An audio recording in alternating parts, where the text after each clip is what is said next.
looking at in those viewers? Girly pictures.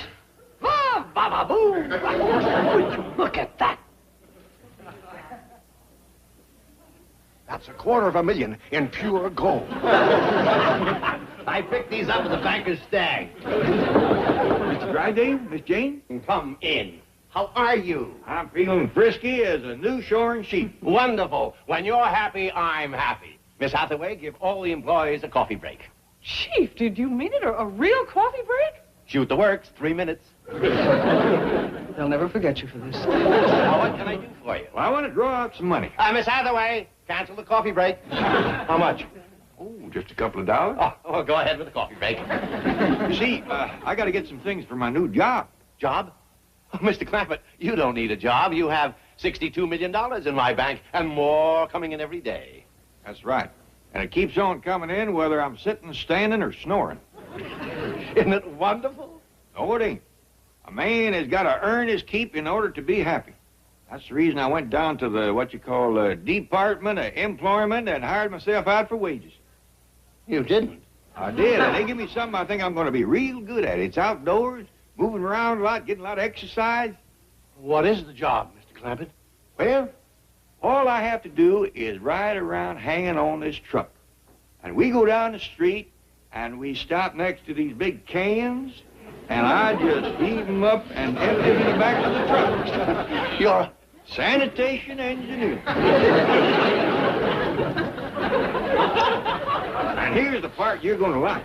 They take out for Social Security and retirement, but that still leaves a pretty big chunk that's going right in your bank every week. Oh, I thought that'd cheer you up. Well, I got to go pick up my uniform. Bye now. I called you right away, John. With Mr. Clampett holding the lease on your largest oil field, I knew you'd want to talk to him. No, I already have a garbage man. Stop joking. I could become the laughingstock of Beverly Hills. Oh, calm down, Melbourne. The man just wants to do something useful. All that's necessary is to come up with a different job. I knew you'd have the answer. When can he start? Hold it, hold on. I respect Mr. Clampett a great deal. There's nothing for him to do at OK Oil. What about the bank? The last time he worked there, he had the bank buy $3,000 worth of Girl Scout cookies. I thought we'd never get our money out of that deal. Well, so silly, standing on the corner wearing a Girl Scout uniform. How do you think I felt in mine? Melbourne, you should put Mr. Clampett in a job that sounds useful but doesn't contribute anything. Something unimportant. I have it into the board of directors. Miss Hathaway. Wait now. The directorship on your board might be just the thing to keep Mr. Clampett busy but out of trouble. My board? Why can't OK Oil take him? This is your problem, Melbourne. As long as Mr. Clampett is happy and continues to sign my lease, it doesn't bother me that he collects garbage. After all, somebody's got to do it. Has Jed come down yet? Not yet, Granny, but we's ready for him. I hope you're proud of your paw. Walking right in and getting yourself a fine job with the government. Boy, I wish I worked on one of them big trucks. Well, they got a machine on the back that takes out old trash and... Crash, bang, and that's the end of it. I'll get it.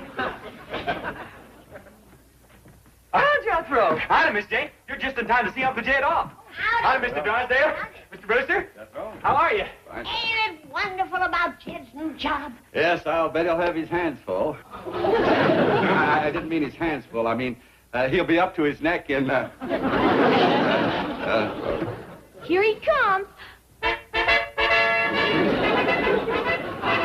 Look at there. I need something. Seeing a man in uniform always did make my heart beat a little faster. You two go fetch the truck. I don't want Jed to be late. This calls for a celebration. I'm going to break open my jug and some glasses. You can help me, Miss Jane. All right, Granny. Oh, not for me, Granny. I'm going on duty, you know. Mr. Clampett, I've been thinking about the job on that truck. Yes? I don't quite know how to say this, but sometimes people take jobs only to find out they should have taken jobs other than the jobs they have. And, well... I think I know what you're going to say. You do? And stop worrying. I know I can get you a place on the truck with me. No, I didn't... Try the board of directors. What? Mr. Drysdale has something he wants to ask you. Now, wait, John. What is it, Mr. Drysdale? Well, it's... Mr. Clampett, how would you like a job as a director for OK Oil? I already got a job. I'm what you call sanitation. I know. This is for your dear friend, John Brewster.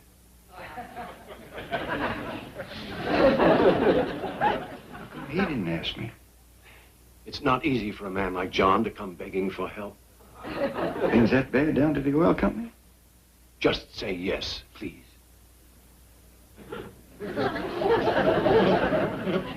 I don't rightly know what a director does, but if he needs me.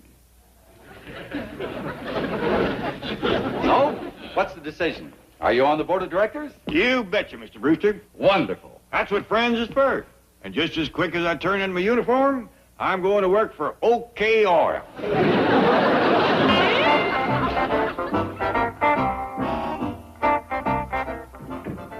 Gentlemen, Don't worry, John. Mr. Clampett will be here any minute. That's what worries me. I've already got a new director who's on my back because of falling profits. Now you've given me Jed Clampett to shove down his throat. Just tell him Mr. Clampett owns your biggest oil field. Well, that doesn't make him director material to E.W. Braxner. Tough, huh? They call him the Wolverine. Good morning, Mr. Braxner. Nice having you with us. that's what you think. Morning, neighbor. Are you addressing me? Yes, sir. My name is Clampett. I'm here to start work, but I didn't know exactly what I'd be doing, so I brung on my tools. I don't know where you belong, man. Try down the hall. Well, thank you. I will. That's Braxner. He flew in on the company plane an hour ago. Well, good luck, John. I'll be leaving now. Oh, no. You got me into this. Now you're going to stick around for the fireworks. Morning, gentlemen. As you know, I called this special meeting to elect a new director to the board. I only hope the meeting will be better than the coffee we just had. Mr. Drysdale of the Commerce Bank will be sitting in with us today. Who is this new director? Where is he? Well, actually,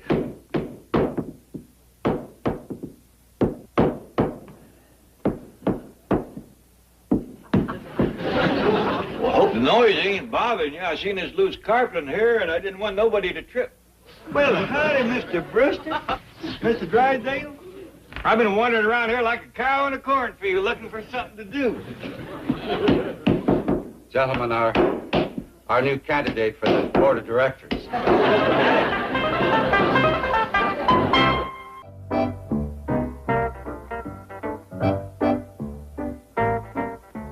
So, gentlemen, by virtue of the large part Mr. Clampett has played in the success of OK Oil, I propose that he be elected to the board of directors. Here, here. May we have the vote? Just a moment. I can appreciate the fact that Mr. Clampett owns some valuable real estate. But if I may speak candidly, it does not qualify him to be a director of a multifaceted industrial complex. Mr. Clampett, would you please tell me what positions you have held in the past? Well, yesterday I was a sanitation engineer. What kind of engineer? Oh, that's working on a truck, collecting table scraps, leftovers. He's a garbage man. I'm not electing him to my board of directors. Mr. Braxner, he has $62 million. He does? Well, any garbage man who can collect $62 million has to have something on the ball. Say, I've got something here I think you'll enjoy.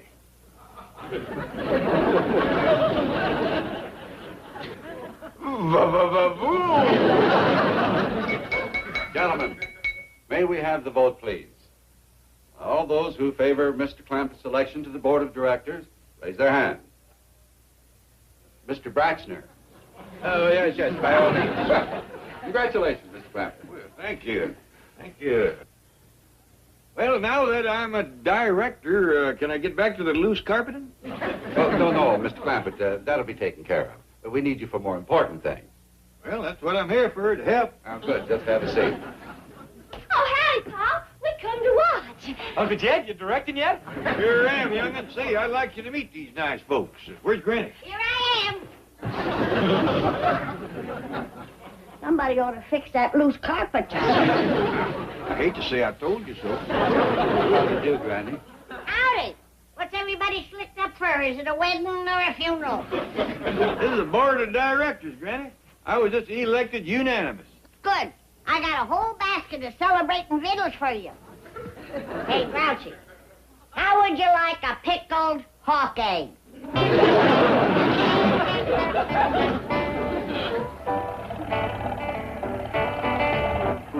Them directors must have been right upset about something.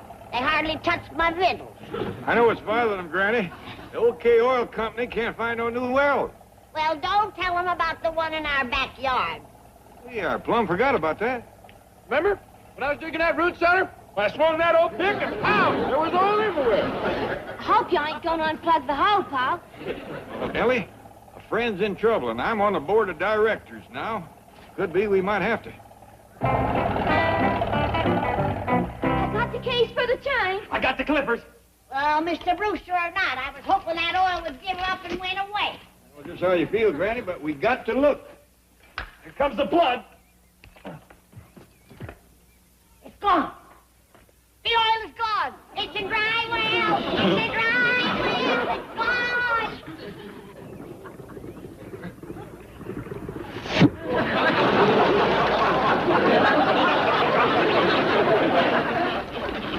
Well, there it is, another dead blasted fortune.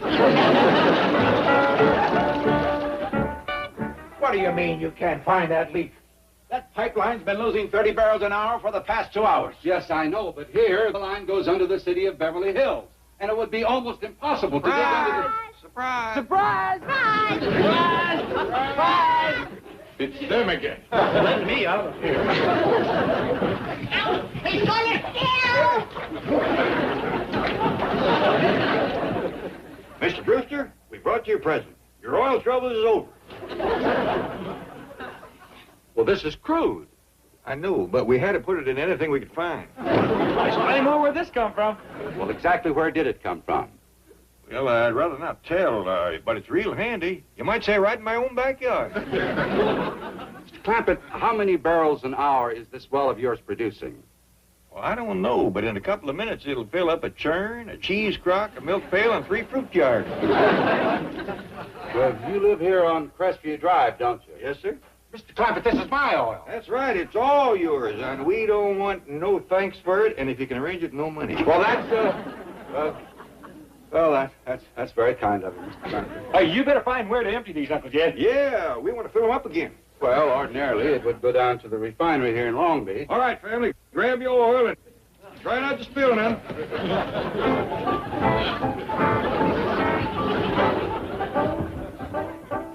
You can come out now, gentlemen. I found the leak. Melbourne, regardless of how it makes them feel, I have got to tell the Clampetts the truth. That oil they're giving me is from my pipeline. Please, John, don't tell them. I'll jump out of the car. Oh, sit down, Melbourne. Sit down.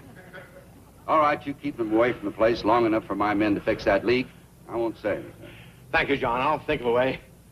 Get busy, Miss Hathaway. Well, we could send them out in the OK Oil Company plane to look for new oil fields.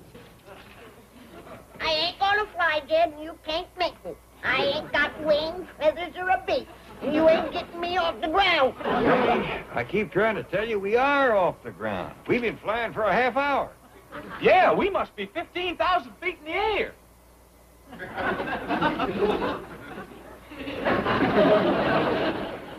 Well, he is high up. Look at that little cow down there. He ain't no bigger than an ant. Granny, that is an ant on your window. I sure don't see no oil fields. Heck, you wouldn't know an oil field if it come up and bit you on the nose. Would you? Well, no. What a wild goose chase that was. We was up in that plane for hours without seeing a sloop. Sure hated to give up, but I've been looking through those spy glasses for so long, it felt like we was going around in circles. Well, at least you found one well. Jed, it's dried up. Sure has petered out. Dry as a mouth full of cotton. Poor Mr. Brewster, we got him all excited over a flash in the pan. What are you going to say to him? I don't know, but I hate to tell him that this well has turned out to be a duster and we ain't found another. Maybe you can think of something else to make money for his company. I already started studying on it. Hey, Uncle Jed, let's get back on that plane. Yes, oh, hush up. Can't you see your Uncle Jed is studying on something? But I found this book about flyers and flying, all about fellas like Rickenbacker and Lindbergh and things. Yes, oh, hush up. But I want to get back up there and learn how, so I can get me some paying passengers and earn me some spending money. Yes, oh. Will you be quiet? Can't you see you're making so much noise your Uncle Jed can't think? Hush up a minute. I told him to. Not him, you. Always got the answer. I do? That whole company plane is going to waste. We could take on passengers and make the OK Oil Company a barn full of money.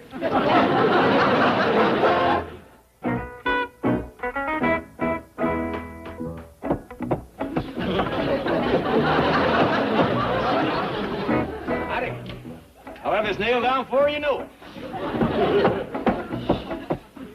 Welcome aboard to OK Airlines. Just sit down anywhere.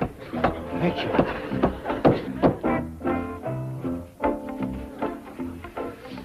Excuse me. We're supposed to sit on benches? Yes, sir. We can carry more folks that way.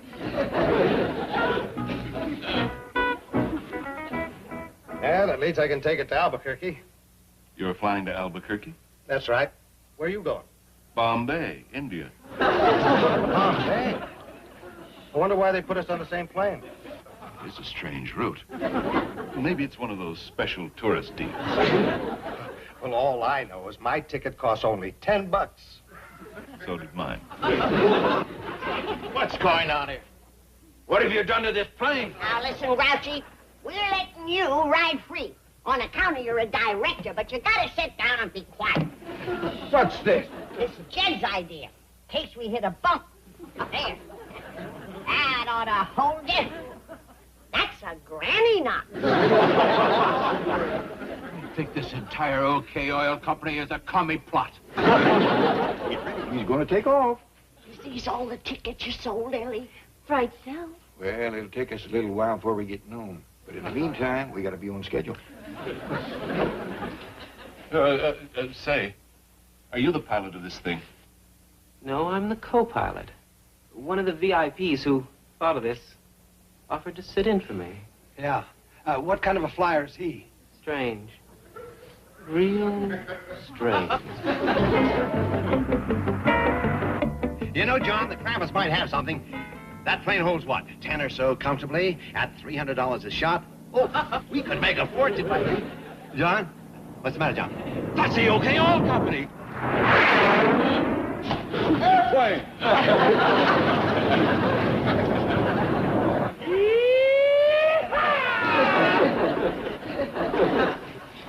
What are you doing? I just stepped on the clutch and shifted into second. That's the throttle, and that's the rudder. I thought you said you had your wings. I do. See here? This is Captain Midnight.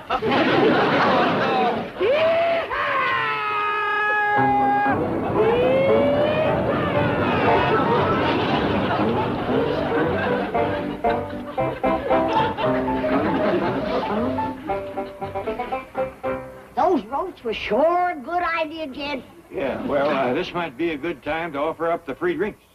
All right, passengers, we is going to serve you free drinks. Now you got your choice of coffee, tea, buttermilk, or hot mouth.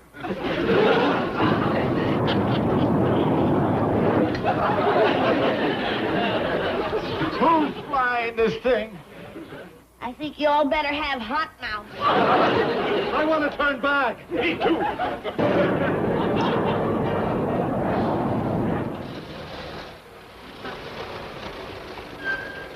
Here you are.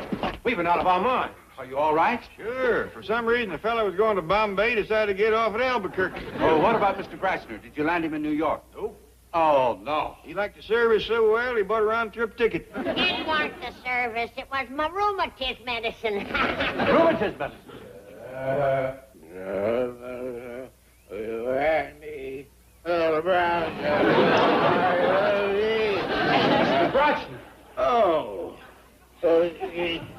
It's good to be back in New York, gentlemen. A fine flight. Oh, take a peek at this, buddy. Scrub down day. We're gonna wash this place from ceiling to cellar, and nothing's gonna stop us. Ellie Mae, get through. Commence upstairs. But, Granny, I was going to the double. Kid, don't get smart. Granny, that might be Dasher Brock in his new car. I don't care if it's Tom Mix and his Wonder Horse. Hello, Granny. Oh, Mr. Cushing. What a surprise. Come in. Howdy, Mr. Cushing. Oh, hello, Mr. Clampett. I'm sorry to drop in unexpectedly like this, but I happen to be in the neighborhood, and it was such a beautiful day. I thought maybe Granny would like to go for a drive. Well, I'm afraid you picked the Can wrong... you wait for me to change? Well,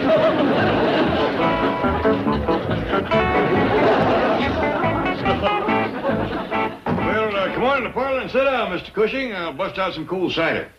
I hope that I'm not interrupting anything. Well, as a matter of fact, you are, and we couldn't be happier. I wish you could have seen the look on John Cushing's face when I walked out of there with that financing contract. Yes. He'd been working on the deal for 6 months, and I took it right out from under him.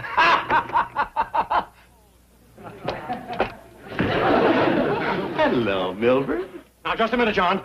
Don't you come in here and threaten me like that. Relax, Milburn. Everything I did was within the law. It'll hold up in court, and if you hit me, I'll bleed all over you. I came in to congratulate the winner. You have beat me again. You're not mad? Why, of course not. Well, I'm glad to see you taking it this way, buddy boy. You've got to learn to live with it, you know. Oh, I've got the weight on you with those Clampett millions. Yes, I understand. When you climb in the ring with us big boys, you've got to expect to take one of the chops now and again. Well, maybe someday I will have an account like the Clampetts. That's the spirit, Johnny, baby. Well, I'm busy now. I'm glad you dropped by. Keep that old chin up. Thanks, I'll try. Granny, hello. Come in. Ain't got time. Johnny's taking me for a ride in the country. What? Aren't you going to wish us a nice trip, Milburn? Have a nice trip. Keep the old chin up, Jim.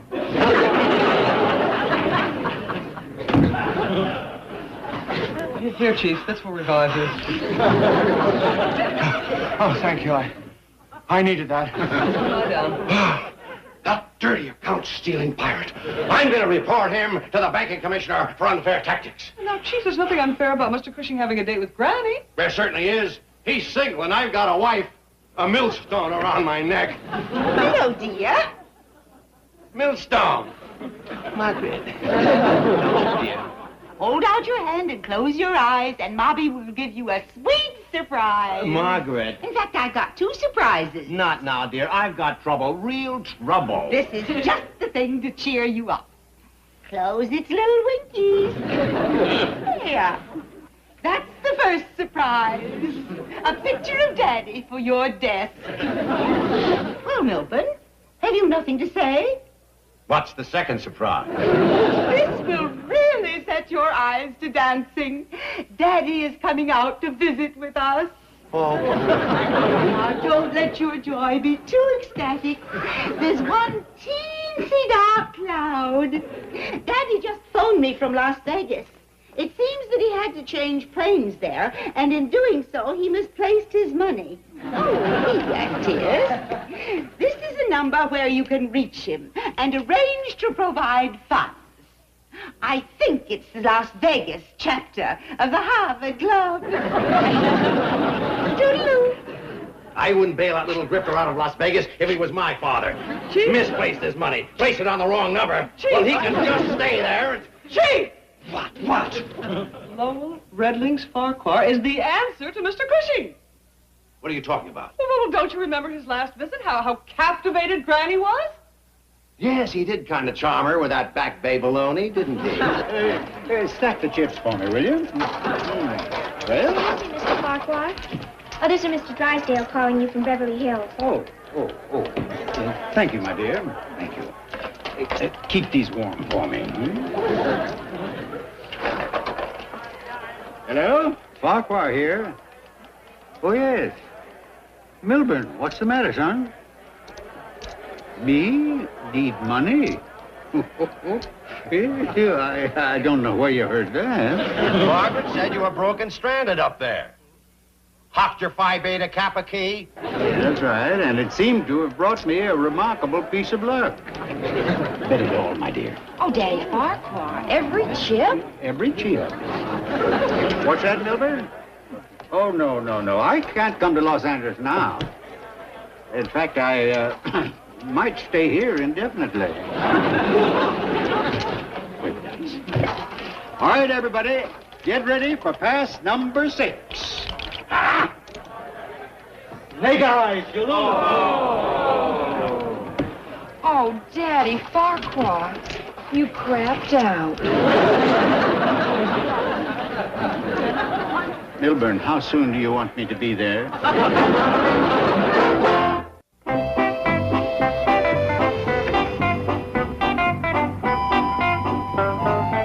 I've been waiting for you two. Mr. Drysdale's been a-calling and what in tarnation is that? Oh, that's what you call a gyrap. Johnny bought it for me. I wanted Granny to have something to remember this day by. Some neck. Yeah, but all he done was buy me a stuffed animal. Mr. Clampett, Granny and I have a little business matter to discuss with you concerning Mr. Drysdale's bank. Oh, yeah, that reminds me. Mr. Drysdale's been calling. He says he's got a surprise for you, Granny. I got one for him, too. I'm putting my money in Mr. Cushing's bank. With your approval, of course. Well, Granny's free to do anything she sees fit with her share of the money. That's 1/4 of everything I got, whatever that comes to. $15,786,412.22. Approximately. There's no use splitting hairs. Come on, Jed. Let's go down to Mr. Drysdale's bank and unburden him of some money. Mr. Farquhar and staff are here, Chief. Hello, Milburn, my boy. Daddy Farquhar, it's so good to... Staff? What's that? My financial advisors. I have my investment counselor and my tax expert. Come in, staff. Girls, I want you to meet my son-in-law, Milburn Drysdale. Milburn, meet Lil and Jill. Hi. Hello there. I can't remember which is which. I'm Lil. I'm Jill. I'm ill. Get them out of here. What shall I do with them? Who cares? Girls, Miss Hathaway here is my financial advisor. Oh, excuse me, Daddy. She's going to take you down to the coffee shop and discuss today's Bond picture. Oh, is there a new one out? I love Goldfinger, didn't you? Thunderball's my favorite. So long, staff. Hi, Daddy Farquhar. Bye, Lil. Oh, Jill. How can you call those girls financial advisors? Well, they're not always right, but with them, even losing is a pleasure.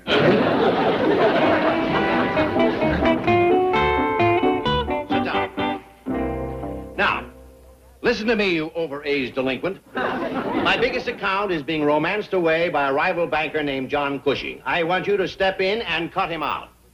I see. And believe me, I'll make it worth your while. Oh, now, Milburn, did I mention money? No, you didn't. Well, I'll mention it now. You're going to have to lay it on me heavy. Okay. Now, who is to be the object of my attention? Some wealthy movie star? Liz Taylor? Sophia Loren? She's a grandmother. Oh, Marlene Dietrich. Eddie Lamar. Granny Clampett. Well, I don't remember seeing any of her. Granny Clampett. Who called? Lowell Farquhar. Daisy. What brings you to town? You, Granny, you. Yes. He's been talking of nothing but you since he flew in. Yes. Recalling those golden days you spent together just a few short months ago. Yes. But it's been a year. Why ain't you wrote? Well, Milburn? He's been trying to forget you, Granny. He even went to the desert hoping that the blazing sun would burn from his heart the bittersweet memories of those moments of ecstasy spent with you, the one great love of his life. Yes. Oh, Lowell, you rascal. You sure know what to say to a girl. Well, Granny, we got the papers on. Mr. Farquhar. Hello, Mr. Clampett. Where you been? In the desert, trying to forget me, Jed. Excuse me, Mr. Cushing. I don't believe you and Mr. Farquhar has met. Oh, that's right. Lowell, this here man is... You don't have to tell me who he is. I'd recognize him anywhere. It's a great pleasure, sir. I've always wanted to meet Granny's father. Huh? Wonderful girl you've got here, old-timer. Old-timer? What is he talking about? He ain't my pa. He's just a elderly friend.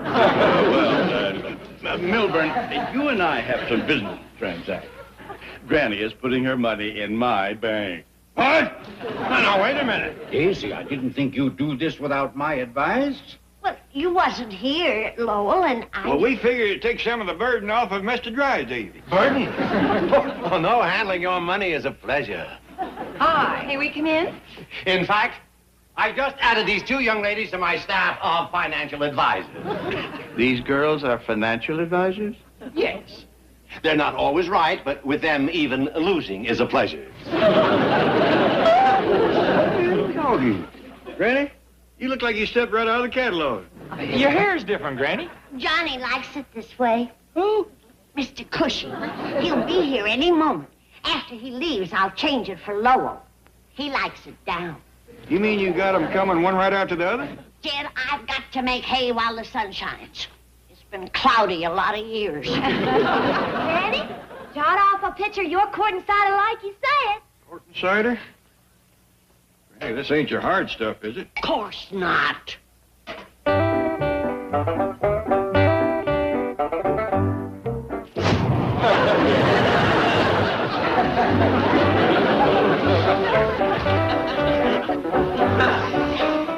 Well, it might have a little edge to it. Hey, this stuff will strip paint. I don't want to end up with another stuffed animal.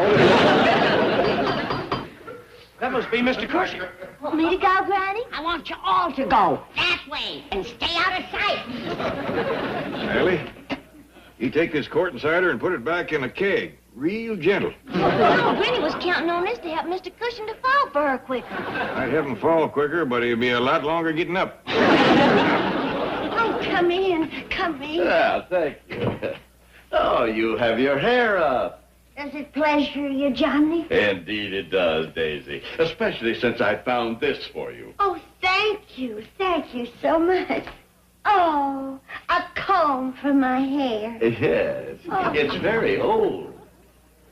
Well, your hair ain't exactly young. Oh, yeah. No, I meant the comb is very old. Oh. It once belonged to a Spanish marquesa. Well, it's pretty for being secondhand.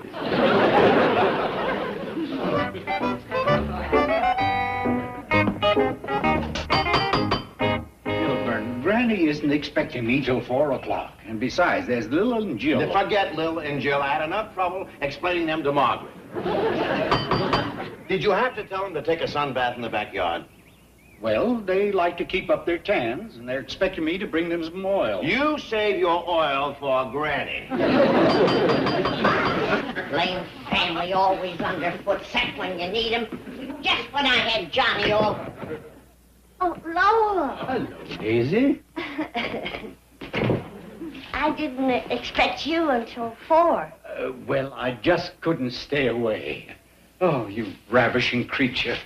Speak low when you speak love. Oh, Daisy. You're wearing your hair up. And after you promised. Oh, well, I only put it up so you could watch me take it down. Oh, how sweet. There. Now, how's that? Oh, lovely, lovely. Well, come on. I remember the way to the court and parlor. No, no. What's the matter? It ain't there no more. It's up there.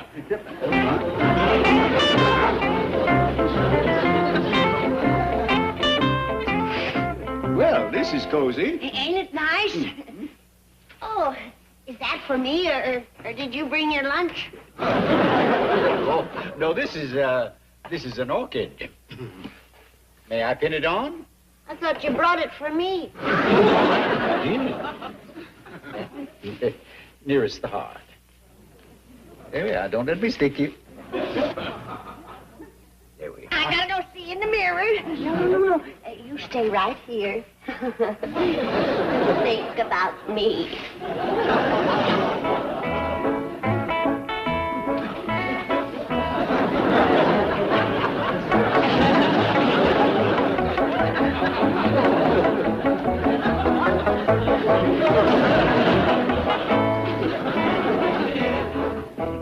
Hope I didn't keep you waiting, Johnny. Waiting for you is a pleasure. Well, good. Looks like you're in for a right pleasurable afternoon.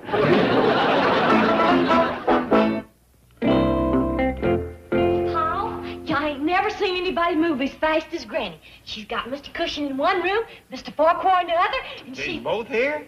Yes, sir. And her shoes is just a-smoking from running back and forth betwixt them. Leave it to Granny to fish 2 creeks at once. Sure will be glad when I get to be 77. Have me some fun.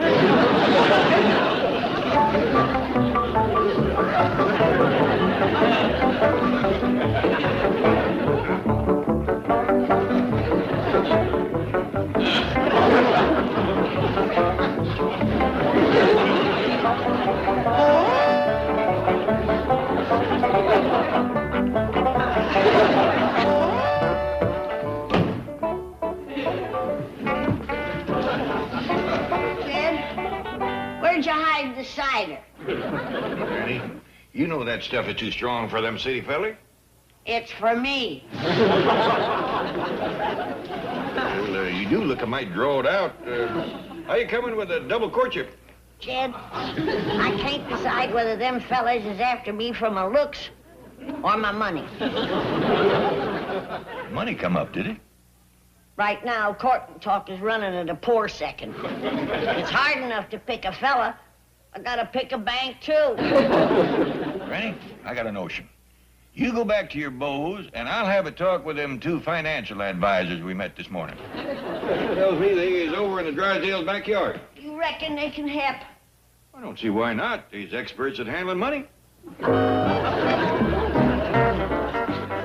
See, now ain't this better than laying over there on the grass and getting all chigger bit? Well, it sure beats getting the 3rd degree from Daddy's darling daughter. Oh, there you are, girls. Jethro, would you leave us alone for a minute? But, Uncle Jed, I'm getting interviewed for a job by these 2 financial advisors. Them 2 for bosses. I'd work overtime every night. Come back later, boy. Hey, but, Uncle Jed, I'm getting Come back later, boy. Girls, I need your help. You see, I got $62 million. 62 million. Yes, ma'am. Wow. But, Uncle Jed, I'm... Come back later, boy.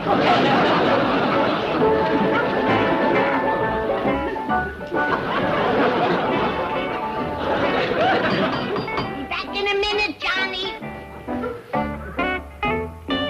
Be there in a jiffy, Lowell. That's another fella I'm gonna give him to Ellie Mae. I can't even decide betwixt 2 of them. Is my father here? Yes, he is. And I want to ask you something. If I was to marry your pa, and you was my stepdaughter, would we visit every day, cook together, sew together, and be real close friends? Absolutely not. Shucks. He's still in the running. Daddy! Daddy! Where are you? What's all the shouting about? Oh, Daddy, Papa, are you all right? Well, of course I'm all right. What were you doing in that room? Playing solitaire, mostly. And I've had a fabulous run of luck. Same here. I won 5 out of 9. Excuse us a minute. John. Are you a man who likes a little diversion now and then? Oh, I'm starving for some, and the sooner the better. Then, as my financial advisors would say, let's split.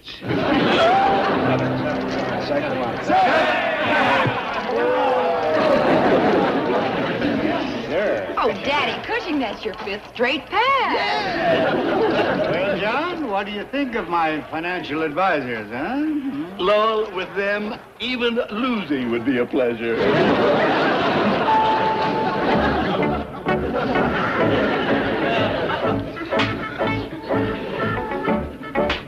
I don't want to hear no more belly aching. We're going to wash this place from ceiling to cellar. And you, wipe that smile off your face. Pa, Jethro won't let me go with him. Well, now, Ellie, this is the boy's first big important job. Ain't he just a paper boy? Oh, no, Granny. He's what you call a deputy district circulation chief in charge of home distribution. Jethro, you're a working man now. Make us proud of you. Always remember a job worth doing is worth 2 in the bush. Yes, ma'am. Thank you.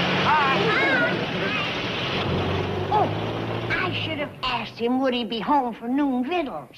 I wouldn't count on it, Granny. Getting a paper up to some of these Beverly Hills houses is a 10-minute walk from the street. Well, not for Jethro. He's got his papers fixed for long-distance flying. What you mean?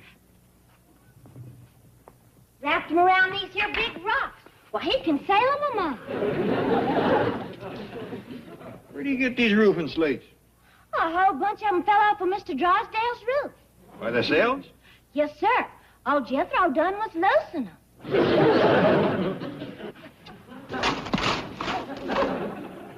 That'd give a paper a heap of carry, all right. Hope the boy's careful.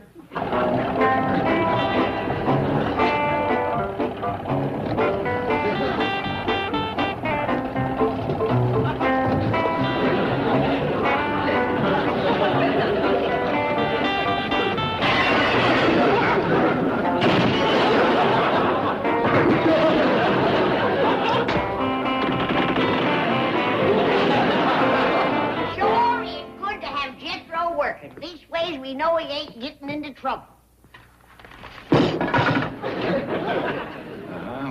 We can hope. Ain't that Glory Swanson? Appears to be. I'm gonna cut that out from my scrapbook. Granny, you must have 400 pictures of Glory Swanson. She's my favorite movie star. What's it say about her? Says here they're gonna demolish her home. What are they doing that for? According to this, they is going to turn her estate into a golf course. For that they're turning Glory Swanson out of her house? Not only out of her house, but clean out of town. Says here she's going back east to live. You mean she ain't going to make no more pictures with Wally Reed? Kind of looks that way. Well, without Glory Swanson's pictures, the movie theater back home will close up. What could have struck her down at the peak of her career? Well, let's ask Jethro when he gets home. Jethro? Yeah, he ought to know. He's a newspaper man now.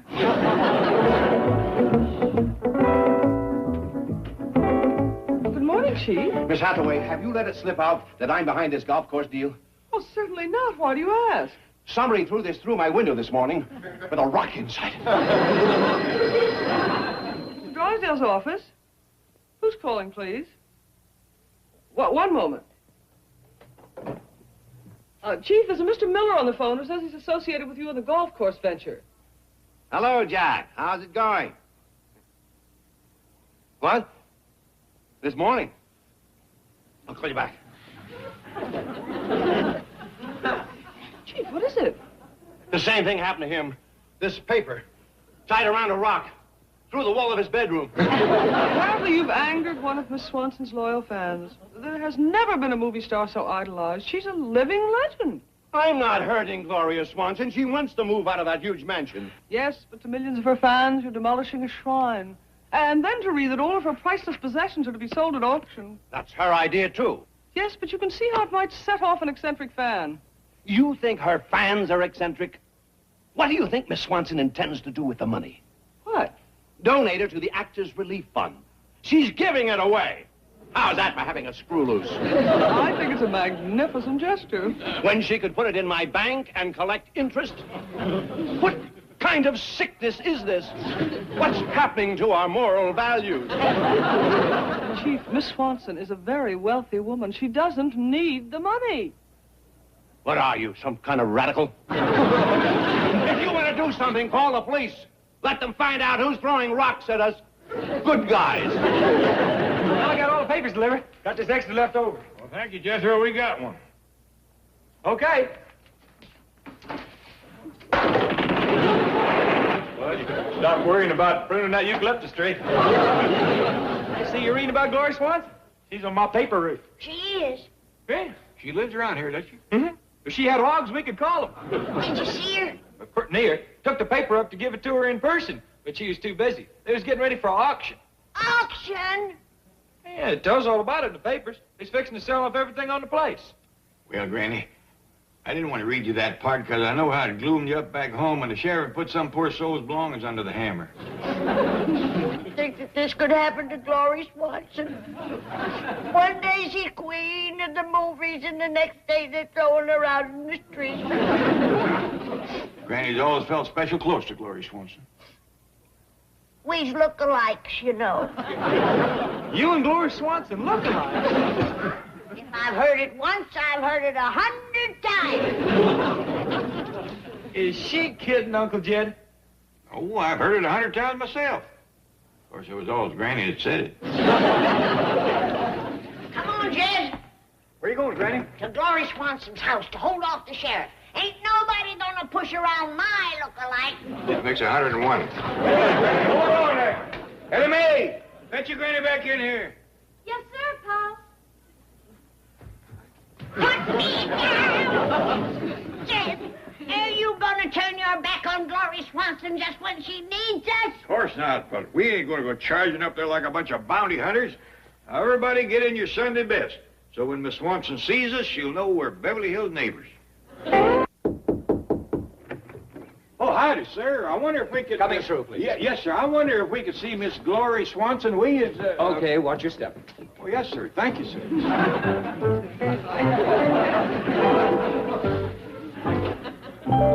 Look at this. Like a palace. Yeah, more than twice the size of our place. Of course it is. This is the home of a movie star. Yeah.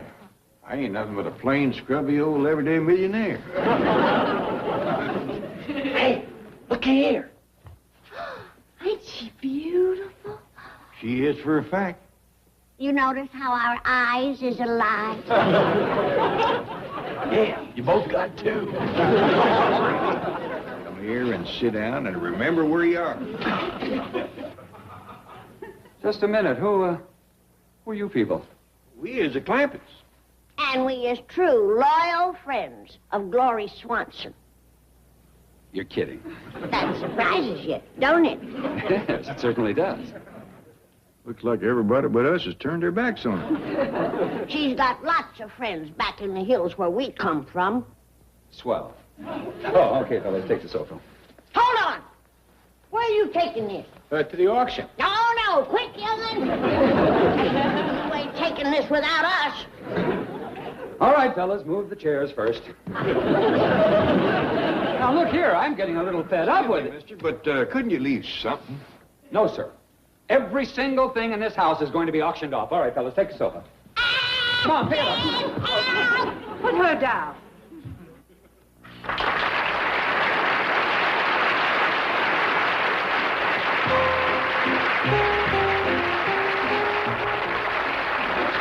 What is going on? Who are those people? They're fans of yours from back in the hills somewhere. Oh, and they don't like the idea of your furniture being auctioned off.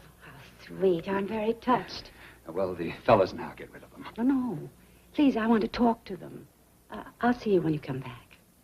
Well, I have to make another trip anyway to pick up the gold bathtub.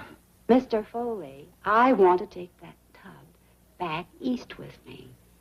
It'll remind me of those crazy, wonderful 20s. But I can auction it off for a lot of crazy, wonderful money. Remember, this is for charity. I'll donate something else. Please let me keep my bathtub. Nope, I'm afraid not. That tub is going on the auction block. Young feller, ain't there no limit to you? The lady keep her bathtub. Now, look here, old-timer. Ollie, you and I'll discuss this when you come back. All right. But I'm telling you right now, I'm going to get that tub. Villain. Come on, fellas. Do we know one another? Oh, sure. You're Glory Swanson. And who are you? Well, I'm... Clampett. Yeah, that's it, Jed Clampett. I'm pleased to meet you, Mr. Clampett. And this is your family? Oh, yes, ma'am. Well, I'm sorry that I can't offer you any refreshments. There's nothing left in the kitchen. They've even taken my stove and my refrigerator. And now they want your bathtub. Miss Swanson, I just don't know what to say. I'd like to meet your family. I don't see many fans these days. Oh, yes, ma'am. Miss Swanson, this here is McKinn folks. My daughter, Ellie. Howdy. How do you do, Ella? And my nephew, Jethro.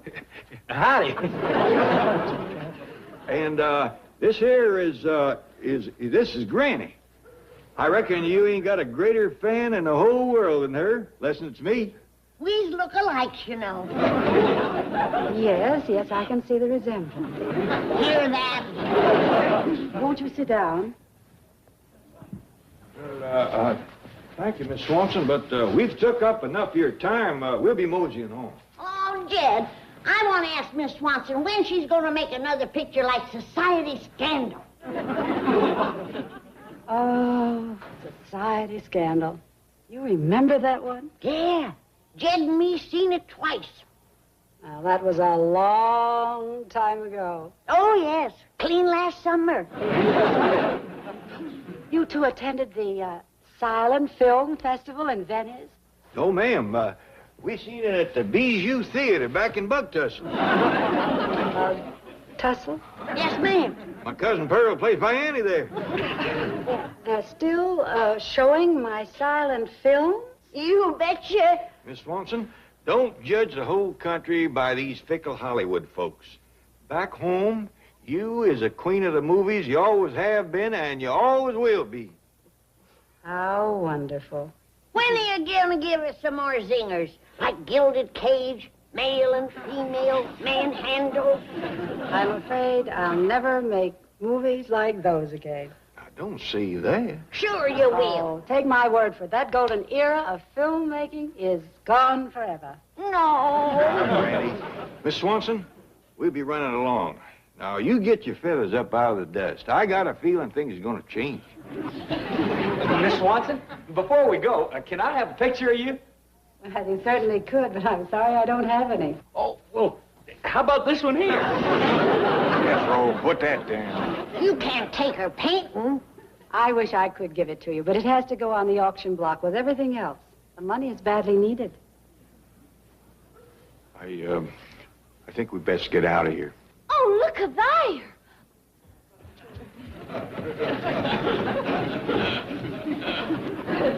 Isn't he precious? How is my beautiful pussycat? Do you know that I used to have 6 of these? Yes. I bet she wasn't bothered much with mice. Bye, Miss Swanson. Hey, bye, Miss Swanson. Oh, goodbye. Goodbye. It's been so nice visiting with you. Oh, excuse me, Miss Swanson. I found this in one of your armoires. I'll just catalog it for sale and put it with the rest of the things. Oh, no. It's the only warm thing I have left. I'll need it for those cold winters ahead. Well, all right. I guess we have to leave you something. Did you see that coat? I reckon that explains what happened to them other 5 cats. Oh, woman. She's really hard up, ain't she? She is for a fact. It's bad enough having to sell her bathtub. But when it comes to skinning her cats for clothes...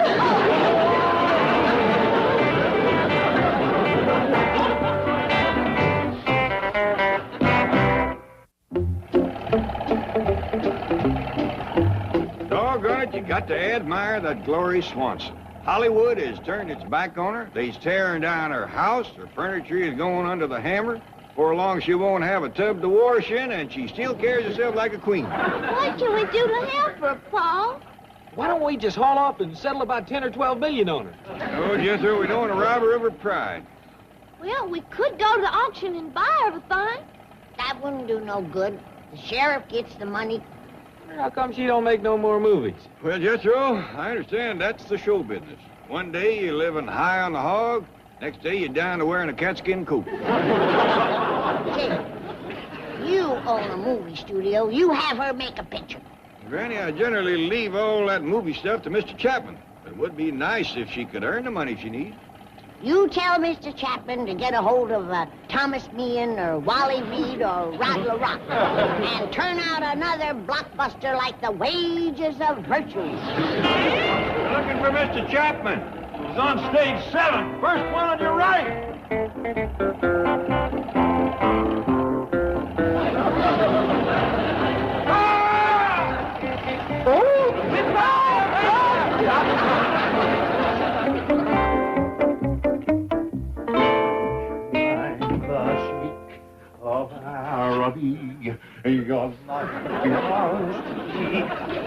What have you done to your hair? I touched up the premature gray spot. I'm going to knock Gloria Swanson right off her $1 million pins. Oh, I'm the sheep of Ara. I've got to make sure she goes for my idea. Drysdale Swanson Enterprises announce Dry Swan Country Club. Okay. Swanson Drysdale Enterprises present Swandale Country Club. You think she'll buy that? Why not ask her? She's in your office. Huh? Oh! Miss Dry Swan. Swansdale. Swanson.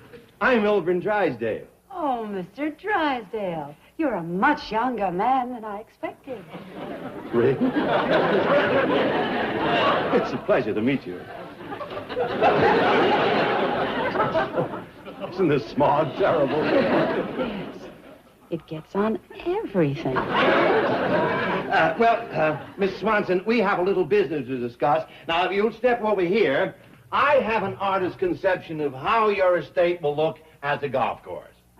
Now, while you're looking at that, I'll read you some estimated profit figures. Don't tell me he's too busy. This is important. What's the meaning of this, Chapman? Those kooky hillbillies... What happened to your hair? What happened to yours? Those kooky hillbillies of yours want to make a movie. So make it. Without sound? I don't care if it's without film. Make it. But those idiots want to star Gloria Swanson. That's the way I feel about it, too. A lot of crazy ideas in my day, but this is raving madness. And this is Gloria Swanson. How do you do? Gloria Swanson? Miss Swanson, this is Larry Chapman, head of Mammoth Studios. Until now. How do you do? Did I hear you say that somebody wanted to make a silent motion picture with me? It's an eccentric hillbilly family named Clampett. They've got a lot of millions. Kind of short on marbles. I met the Clampetts. I think they're delightful people. Oh, boy, this is just not my day. Miss Swanson, I think it's a marvelous idea for you to make a picture for the Clampetts. Milburn, be practical. Where would you show a silent movie these days? How about the Bijou Theater in Bug Tussle?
Them people in there just won't leave till they see the movie again. While that's going on, Miss Glory Swanson is going to autograph a picture for each and every one of you.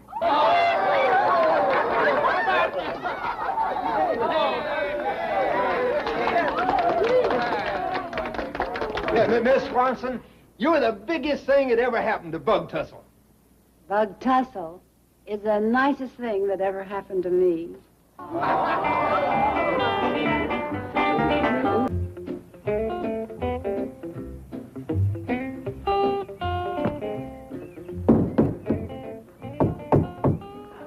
Mailman? Jethro? Uh-oh. You in there? No, sir.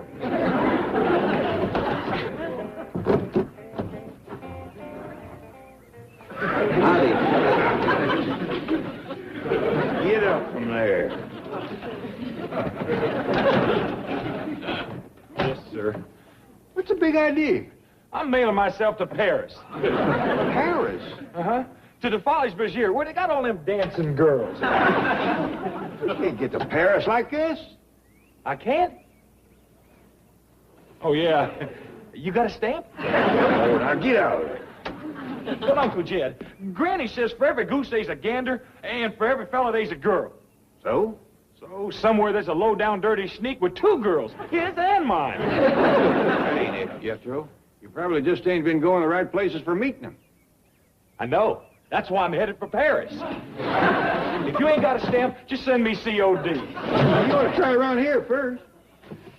I have, Uncle Jed. For days, I drove up and down Wilshire Boulevard, smiling at the girls. And all I got were chapped lips. I'm going to Paris. Oh, you're going out back and take a nice, good, long swim. Yes, sir. Oh, hold on a minute, boy. Just thought of something. Miss Jane is coming out here today with the Beverly Hills nest of the Biddle Bird Watchers. Why don't you meet some of them girls? Uncle Jed, have you ever seen any of them bird watchers? Fire. I'd just soon look at the birds. Like nice girls? Yeah, well, if it's all the same to you, I'd rather go for that swim. I know what the boy's going through. These ways I think I can remember. Jed, somebody's been in my pantry, stole a ham and canned goods. Granny, it was Jethro. Ah, Boy was fixing to mail himself to Paris. dandy. I'll take him to the post office. Take it easy, Granny. Boy's got a problem. Yeah, no brain. Oh, it seems he's having trouble meeting girls. Here comes somebody. Looks like Miss Jane and her bird watchers.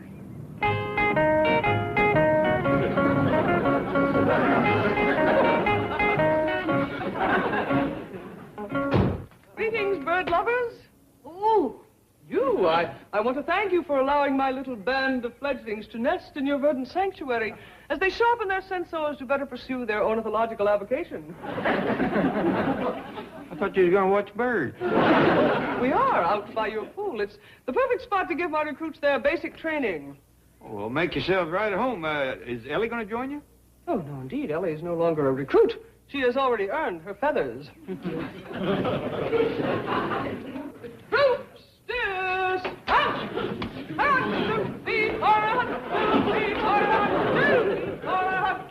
Jed, you said Jethro was having trouble meeting girls. There's a whole busload. Granny, they ain't exactly the kind of girls that Jethro cottons to. Why not? Well, they... You mean there ain't one of them girls that Jethro would like to meet? Well, I wouldn't say that. Granny, Mr. Clampett, I should like you to meet Miss Athena Armstrong. Howdy, Miss Armstrong. How do you do? Howdy, huh? I bet you're going to like the Biddle Bird Watchers. Oh, I'm not a recruit. I'm from the National Headquarters Nest. She's been right up there on the front line. You got a boyfriend, honey? I find my school studies and bird watching activities infinitely stimulating, allowing of little time for the superficial pastime of adolescent dating. Does that mean that she's for it or against it? As a matter of fact, I have already made Miss Armstrong my second in command. Take the recruits around the back.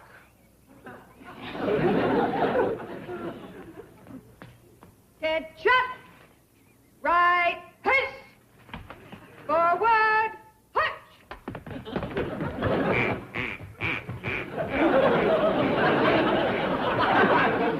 A bit awkward now, perhaps, but enough rigorous training and they'll be crack troops. Miss Jane, I was wondering if Jethro could join your group. Meet a few of the... I'm afraid not, Mr. Clampett's policy. Several recent incidents have made it necessary to confine male-female fraternization on our bird-watching expeditions to that done by the birds themselves. Well, kiddo! That's too bad. There's one girl in that bunch Jethro could take a real strong liking to. Hey, Jethro, the Biddle Bird Watchers is a-coming. Let me out of here.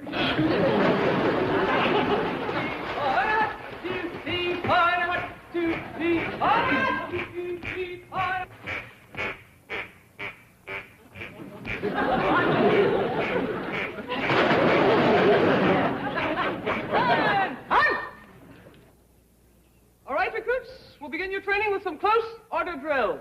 Binoculars, ready? Up, 2, 3, out. Boy, Duke, I wish you'd look over here.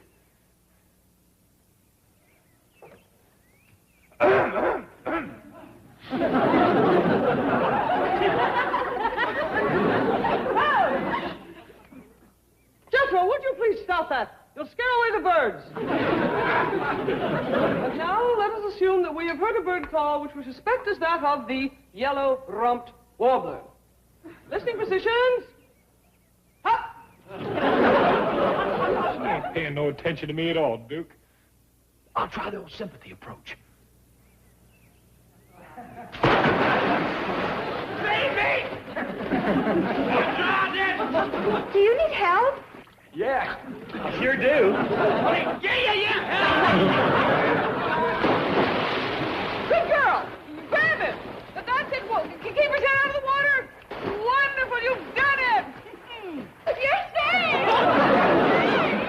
You're saved! What's your prize?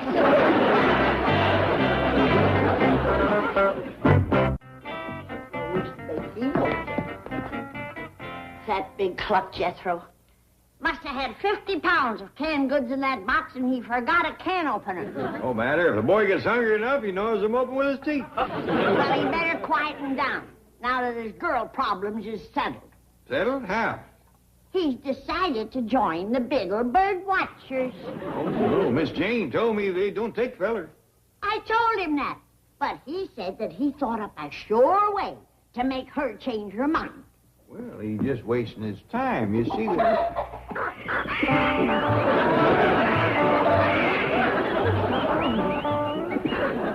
What tarnation you doing with all these birds? Oh, I just love the little feathered fellows, Uncle Jed. I'm going to be the birdman at Beverly Hills. The only time you look twice at a bird is when lying feet up in a platter of gravy. Not no more. All of a sudden, I just think they're terrific. I love them. I'm crazy about them. Can you seen that Miss Athena? How'd you know? Wild guess. So long. Oh, Jethro just walked off with every one of my birds, and he won't tell me why. Well, Ellie, child, I think he just took a strong liking to them all of a sudden. He thinks they're terrific. He loves them. He's crazy about them. Well, maybe so, but I think it's because he's seen that girl Athena. I think you're right. And so, recruit Lolita, for your valor and heroism in life-saving, I hereby commend you in behalf of all Biddle Bird Watchers everywhere. All right, let's hit it for recruit Lolita. Ah! Ah! Miss Jane. Miss Jane. Hi, Jethro. Howdy, Lolita. Howdy, Athena. Jethro, why are you here? I'm in love with birds. See how they sets all over me? What birds? These, my little feathered The dirty varmints? I mean, the little darlings must have flown away. Yep, but I hope you let me join the Biddle Bird Watchers anyhow. Granny says you don't allow fellers, but I got a powerful hankering to watch birds. I see in your eyes that same burning passion I felt when I sighted my first red-bellied nuthatch. You do? Oh, yes. And I cannot bear to see such enthusiasm nipped in the bud. Perhaps you could join us on a probationary basis and we could... Hark! I believe I heard the call of the yellow-headed bush-tit. Who there? Binoculars, we're ready! Up! Hey! Keep scanning the low shrubs along the... Jethro! Jethro! Don't worry, Miss Jane. I'll find that little yellow-bellied whatchamacallit.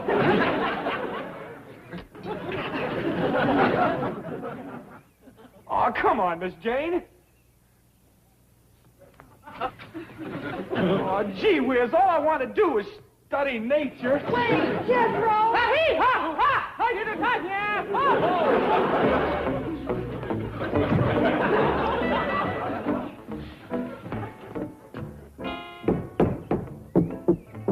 Mailman!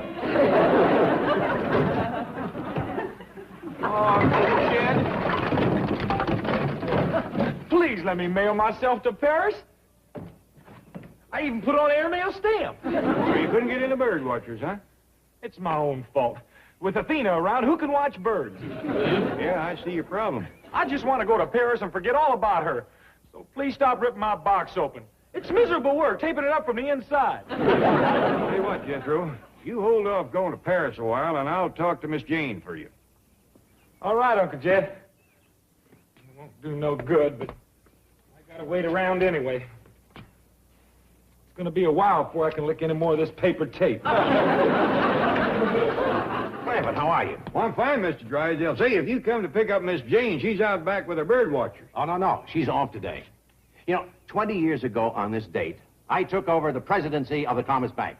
So I declared a bank holiday, and all the employees have the day off. But the bank ain't even open today. It's Saturday. Yes, what a shame it falls on a weekend. I don't blame you for wanting to celebrate. Yes, it's a real rags-to-riches story. The great American dream. Poor boy to bank president. And today's the day you got promoted. No, it's the day I got married.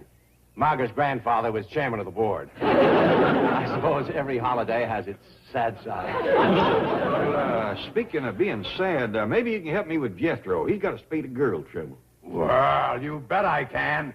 You're talking to the old master. Do tell. Oh, yes. Why, back at college, the girls used to call me... Never mind what they used to call me. Well, what's Jethro's problem? Well, it seems that he's all pushed out of shape over one of Miss Jane's bird watchers. And she won't even look at him cross-eyed. Not cross-eyed, eh? Must be a new member. Matter of fact, she is. Jethro tried to join, but they don't take fellas. Oh, well, they will after I talk to Miss Hathaway. Well, no, we don't want to break no rules. All I want is for this girl and Jethro to get together long enough so she can see his good quality. Mm-hmm. And they don't exactly jump up and shout at you. Here's a thought, Mr. Clampett. I am a woodchuck. You are. No, I mean I was as a lad. It's a boys' organization. Now, if Jethro became a woodchuck, I could arrange a camporee and a joint chuckarama with the bird watchers. I think we better start over from the part where Jethro turns into a woodchuck. She loves me not. She loves me. Jethro, your girl troubles is over. Did you get me in the bird watcher? No, but listen. You are a woodchuck. Well, you don't have to call me names. What's a club? A girls' club? No, boy. Thanks. It's just as good. Mr. Drysdale's arranging for the woodchucks to have a camporee and a chuckarama with the bird watchers. Uncle Jed, are you making fun of me? Mr. Drysdale is down by the cement pond right now with the junior assistant chief woodchuck himself. Miss Hathaway, meet woodchuck Stanley Kragelman. How do you do? Pleased to meet you. Why, what an impressive array of awards. I have all 94 achievement awards offered by the woodchuck. Being an old chuck myself, Stanley has agreed to come out and help me talk to Jethro about joining. Excellent. The Biddle Bird Watchers always feel a kinship with groups that venerate the great out-of-doors. Well, Woodchuck Kregelman, I must return to my recruits. I have them scouring the underbrush for rock wren nests. Good hiking! Just a minute, Miss Hathaway. I want you to plan a little get-together today for your bird watchers and the local woodchuck chapter. I'm terribly sorry, Chief, but our rigorous training schedule simply won't permit it. Now, look, it's costing me a new clubhouse to get the woodchucks to cooperate. Now, don't you give me any trouble. Excuse me. You're a woodchuck, aren't you? That's right. I've never seen so many badges. I have all 94 achievement awards offered by the woodchuck. Oh, my. You must be a double-toothed woodchuck. Triple. Oh, girls, come on the double. There's a triple-toothed chuck up here. Uncle Jed, I'm much obliged for what you're doing, but I don't want to be a woodchuck. Sounds stupid and dumb and silly and what...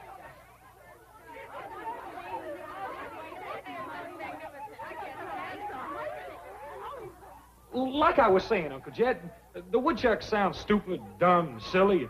And where do I sign up?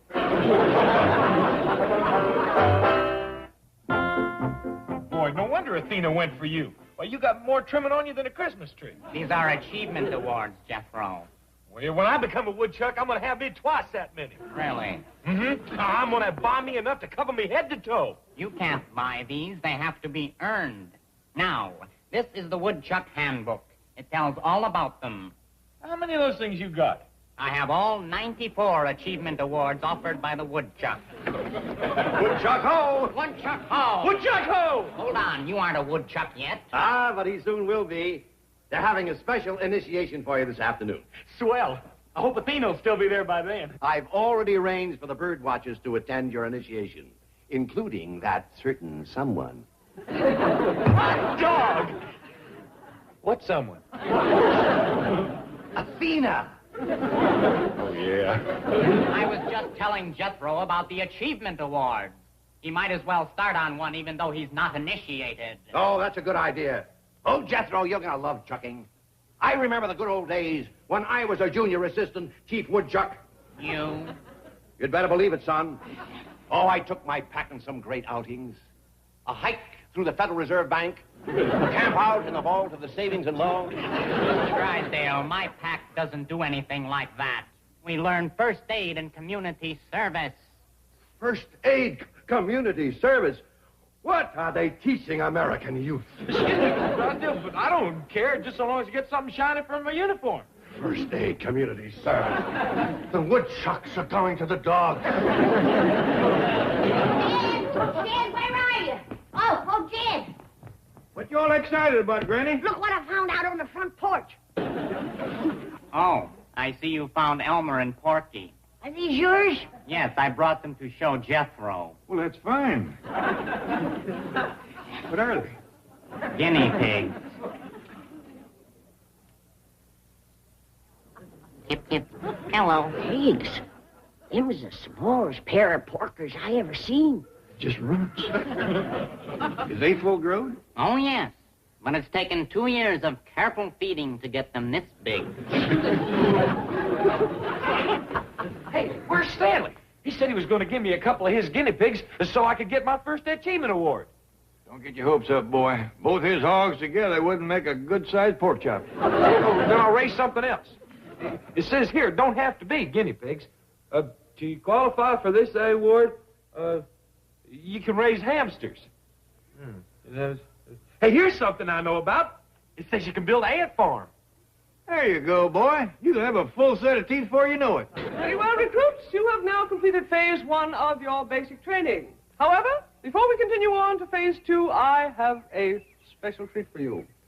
We are going to attend the woodchuck initiation ceremony of Jethro.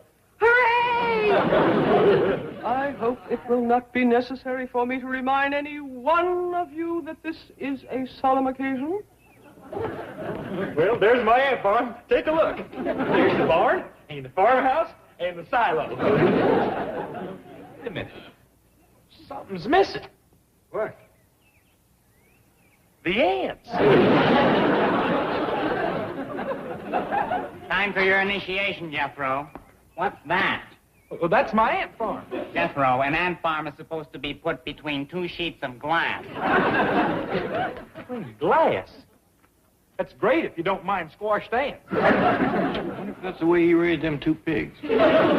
Remember that a woodchuck is dependable, diligent, observant, honest, persevering, happy, polite, courageous, enthusiastic, optimistic, learned, gallant, informed, just, literate, reliable, respectful, persuasive, artful, cooperative, industrious, perceptive, 10,000 of them. determined, flexible, zealous, energetic, sagacious, faithful, honorable, modest, neat, orderly, philanthropic, and sincere. And now, as I present you with your own handbook, I hereby appoint you a woodchuck.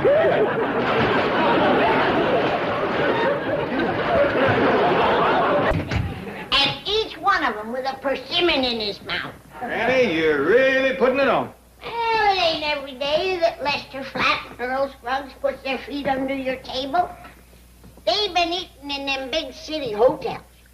I bet you ain't a hotel in the country serves possum with a persimmon in his mouth. Just one. The Ritz. Are you sure? That's where I got the idea. The Ritz Hotel in Bug Tussle. Morning, Paul. Morning, Granny. Morning, daughter. Good morning, Nellie.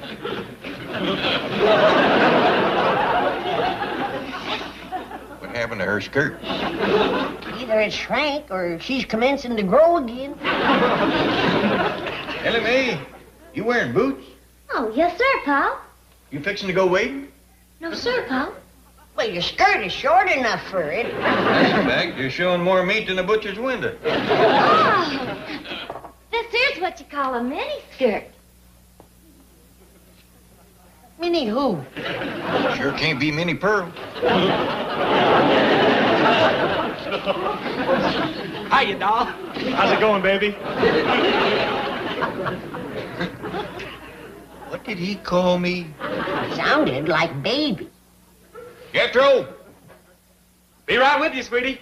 He's talking crazier than he looked. And that's pretty crazy. Hi, cuz. Hi, Cub. All right, now, what's on your mind, baby? You and your cuz here. Both appear to be a couple of kernels shy of a cob. Yeah. Where'd you get them clothes? Well, Jethro says this here's a new Hollywood look. Yeah, you two can wear them square threads and act like a couple of rubes if you want to. But Hollywood's done rubbed off on Ellie and me. Get with it, baby. You do that one more time, and I'm going to change your Hollywood look to a Hickerwood look. Now you're talking. Go put some decent clothes on, the both of you, before Lester and Earl gets here. Well, Paul, that's why we got on these here fancy duds. Threads. Yeah, 'cause Lester Flatt and Earl Scruggs is a-coming out. Winging west. Yeah, to make a movie. To lens a flick. Yeah, Jethro says I can act it, and he's gonna direct it. I am going to make it, and we is going to preem it at the Grumman's Chinaman. Yeah. That's where they preem all the big flicks, baby. Don't call me that. All right, sweetie. I'm gonna cut me a hickory switch. I'm going with you. I can use the fresh air. You reckon them two brush apes ever going to get any class? I don't know, Jethro. Don't call me Jethro. When you talk Hollywood, you got to add things like chickie or baby or sweetie or... That must be Mr. Flatt and Mr. Scruggs. Not Mr. Flatt and Mr. Scruggs. Oh, never mind. Just stand back and listen to me. Earl, I don't know about you, but I just can't wait to sit down to some of Granny's back-home cooking. Hope she ain't forgot how after all these years in the big city. Oh, you don't have to worry about that. The Clampetts is one family that just don't change. Howdy, baby. Hi, sweetie. Was that Jethro? I think so, but who's baby and sweetie? Lester, baby. Earl, sweetie. It's us. Ellie Mae, are you expecting rain? Yeah, why? You sure are dressed for high water. Oh, this here's what you call a miniskirt. Minnie who? Sure can't be many pearl. Stashed your leather in a spare room. Well, how about it, dolls? You gonna ink us to a deal? Do what? Assign us to your movie. Me acting and Jethro directing. What movie? The one I read about in the trades. That's what us movie people call them little papers like the Hollywood Supporter. What did it say in the Hollywood Supporter? It said Latin Scruggs, Winging West for a film sesh. Oh, they must have meant the commercials we're out here to film. Commercials? Yeah, we're going to do some television spots for Foggy Mountain Soap. What do you think, Jethro? Baby? We better huddle with our 10%er. What does that mean? I don't know, but all the big stars and directors does it. We'll get back to you, sweeties. Don't call us, we'll call you. Jed and Granny changed like them. We can forget the back home cooking. Lester and Earl. Well, Howdy, Granny. How are Hello, you? Jed. Good Granny. to see you. Jed, how are you? Well, just as fine as snuff and half as dusty. How long you been here? Just a minute, been talking to Ellie and Jethro. Say, is Jethro really a movie director now? You betcha. Well, Granny and me wouldn't think of stepping in front of a camera without that boy doing the directing for us. Come on out to the kitchen, Granny. Got a treat for you. Now, Jed, just a minute. This treating business is a two-way street. We know what you're hinting at, Granny, and it's our pleasure. That's a fact. This is one place we don't mind singing for our victuals. I just hope our music is as good as Granny's cooking. It won't be, but I don't expect the impossible.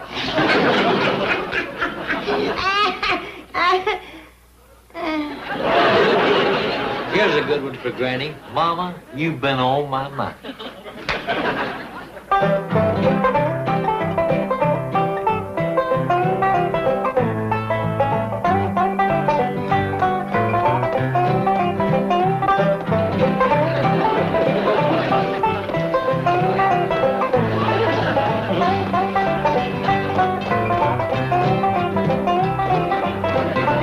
Even though my mind is hazy and my thoughts they might be narrow, where you been don't bother me.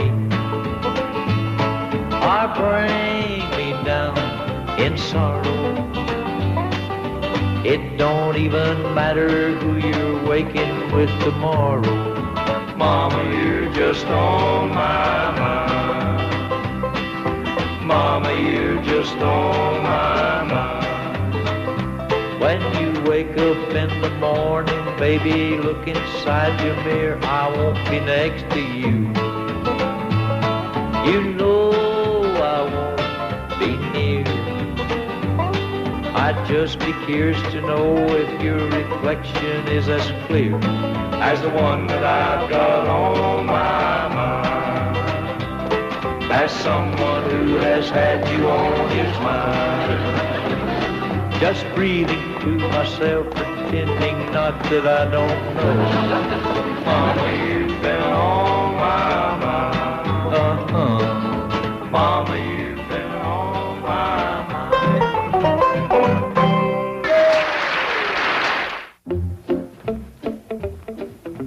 I hate to do this to you, Earl, but the Commodore is here to take us to the studio. Who?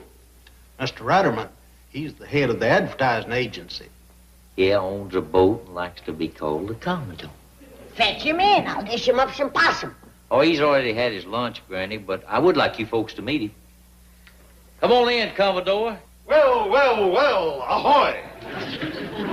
You've heard Earl and me speak about our friends the Clampetts. Well, here they are. Granny, Jed, Commodore Stewart Ratterman. Howdy, Commodore. How do you do?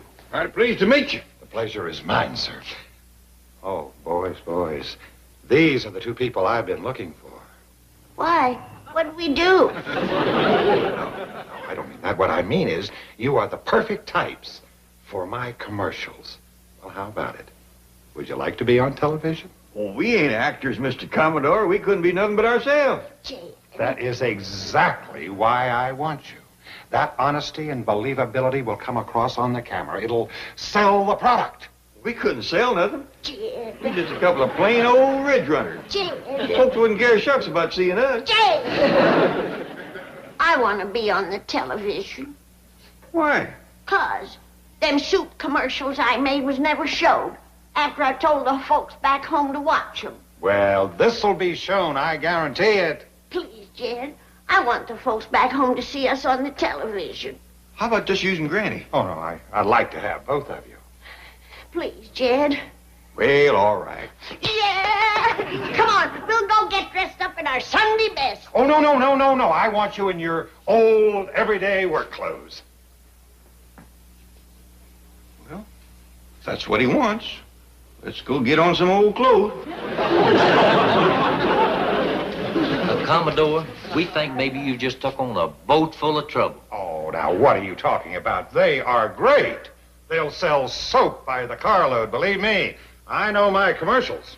But you don't know the Clampetts.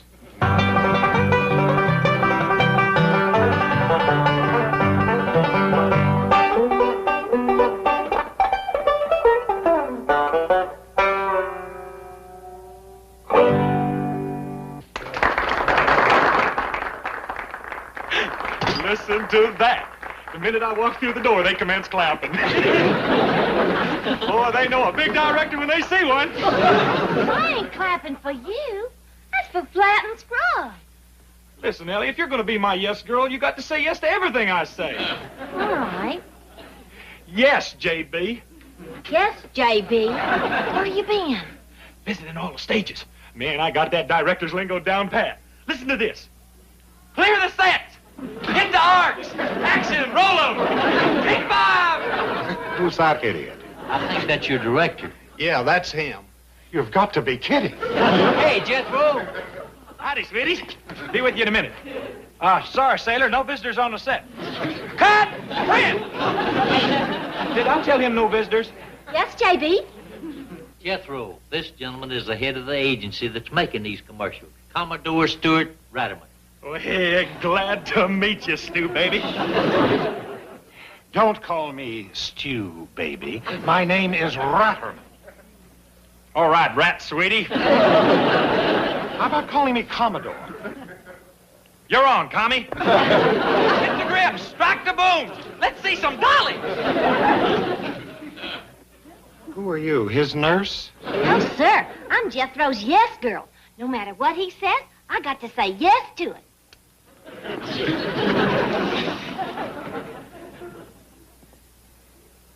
Maybe the kid isn't as dumb as he acts. Oh, no, Commodore. She's Jethro's cousin, Mr. Clampett's daughter. Oh. All right. Who's the litterbug? Somebody left this junk all over the set.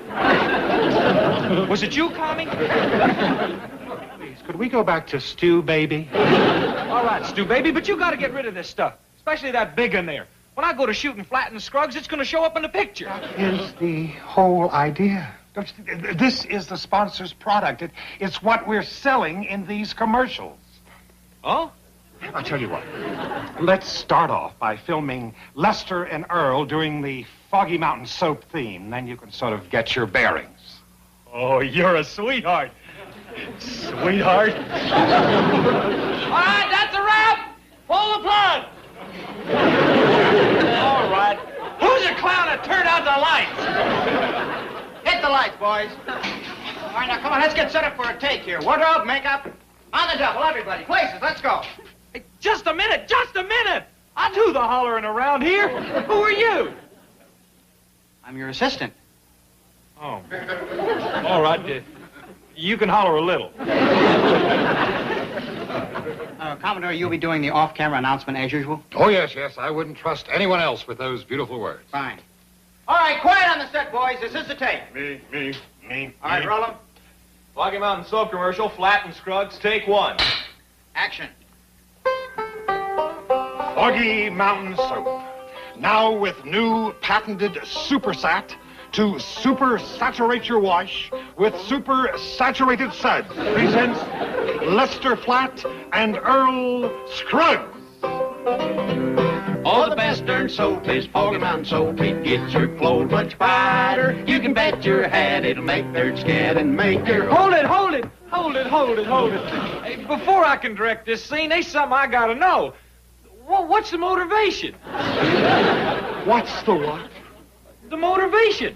I was over on the Marlon Brando set and they's wallering in it. Ellie! Yes, JB? Light me up. Gotta figure out how to motivate this scene. Yes, JB. Excuse me, are you going to restage this?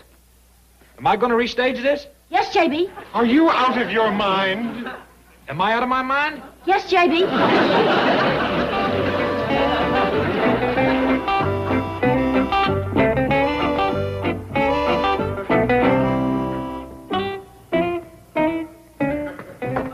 What's the matter, JB? Elliot, I think I done overmotivated.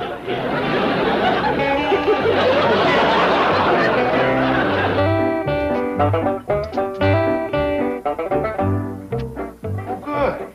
Harry found the Clampetts. Now we can set sail. After that cruise with Jethro, you sure you want to head for deep water again? Relax. The old skipper is at the helm again. Welcome aboard. Sorry about the delay, Commodore. Mr. Clampett had a little trouble in makeup. Yeah, a fella tried to put lipstick and rouge on Jed. He was real set on it. I had to be a mite short with him. Oh, I see. Sorry, but like I said, we can't be nothing but ourselves. That is exactly the quality I want in these commercials. Complete honesty. Good, good. Well, now, if you will just sit down right here. There we are now. Mr. Hogan and I will demonstrate to you exactly what it is we want you to do.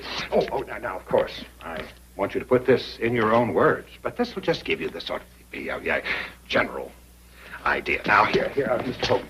Come right over here. Now, Mr. Hogan will be Jed, and I'll be Granny.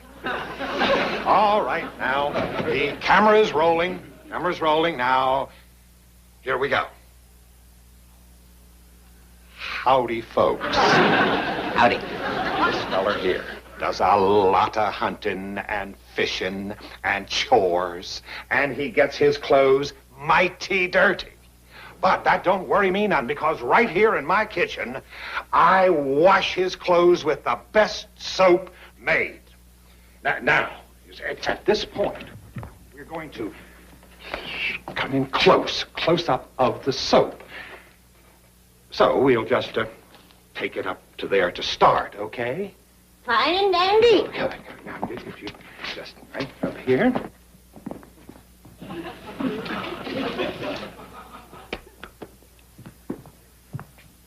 Shall we have a rehearsal, Commodore? Oh, no. I want this to be completely spontaneous. We'll just roll film on the first take. Right. You're at it again, and I done told you one. You want a shiny nose. You want a shiny eye. Roll 'em. Boggy Mountain soap commercial. Jed and Granny, take one. They get your nose one way or another. When I say action, you start talking. All righty, action. Are we on the television now? That's right, the film is rolling. Will the folks back home be able to see us? You bet they will. Hello, Pearl! Howdy, Pearl. How's Jet 3? Hello, Luke Short, and everybody down at the general store. Hey, Luke, next time you butcher your hog, be sure and send us some fresh cracklings. Yeah, the last one's turned rancid on us. Howdy, everybody. Dora Gabbett. And Fatty Bill Excuse me, Jed and Granny, could you just talk about the washing now? Oh, all right. Thank you. Say, you know, this fella does a heap of hunting and fishing and chores and all. And he gets his clothes powerful dirty. But that don't fret me one bit. 'Cause here in my kitchen I use... Wait a minute. This ain't my kitchen. What? Granny, couldn't we just pretend this is your kitchen? Well, that would be telling a fib, wouldn't it, fellas? That's right, Granny. And the Commodore wouldn't like that. Oh, he's a regular hog about honesty and integrity. Thanks, fellas. Granny, I tell you what, I am going to give you this kitchen. I don't want it. Why not? 'Cause it's 3 miles from my cupboards. It's only got 2 walls and no ceiling. And besides, even Jed couldn't afford the light bill. Keep one fella busy just changing bulbs. I tell suppose we just don't mention the kitchen at all. You just say that you keep his clothes clean with the best soap made. That's honest. I'll do it. Good, good. Okay. All right, boys, from the top. All right, let's have it quiet for a take. And roll 'em. Foggy Mountain Soap commercial, Jed and Granny, take 2. Action! This fella does a heap of hunting and fishing and chores and all, and he gets his clothes powerful dirty. But that don't fret me one bit, 'cause I get 'em cleaner than a hound's tooth, and you know why? I wash 'em with the best doggone soap that's made in this world. I guarantee Oh, she is soap better. What soap am I talking about, friends? I'll tell you. I'm talking about the one, the only one, Granny's homemade lye soap. And I can tell every one of you how to do it. Don't waste your money on store-bought soap. And I can tell you how to make it better at home. Now, wait. It ain't me you got to thank for this good advice. It's a nice fella by the name of Commodore Rackerman. It was him asked me to get up here and tell everybody how I washed Jed's clothes with the best soap made. Hey, sweeties, I'm as good as new now. Guess I had just a little bit too much motivation. What's the matter with him? Just a little too much honesty and integrity. Yeah, wait till Granny sees it. What you doing with this clothesline full of wash? Doggone. I bet I picked it up driving through that alley. What was you doing driving in the alley? I'd like to see you take this wide load through downtown traffic. I'll take the wash back just as soon as I get the tree inside. Well, I'll find Granny and see exactly where she wants it. Well, Granny, Jethro will be back any minute with our tree. I know it. In a few days, Christmas will be on us. Yeah. The carolers are coming around every night. The houses is being decorated with pretty lights. Folks are getting presents, trimming trees, and I ain't never been so miserable in my whole life. Hey, where's your Christmas spirit? That's what I like to know. I've been sitting here rocking all morning waiting for it to hit me. Don't you feel Christmassy at all? Oh, I get a tingle now and then. But it lasts as long as a snowflake on a hot griddle. Oh, here you are. Jethro's back. What should he do with the tree? Climb it. Hey. Jed! Uncle Jed, come quick. We got trouble. A wind got a tree too big to go through the front door. Jethro, turn it in, wave. Oh, yeah. Good thinking. Yeah, that's really using your head. You know, Uncle Jed, for an uneducated man, you're real smart. Thanks, boy. Granny, come see the Christmas tree. If an it don't get your spirits up, nothing will. It ain't no use, child. Please, come take a look. Well, I suppose it's worth a try. Granny,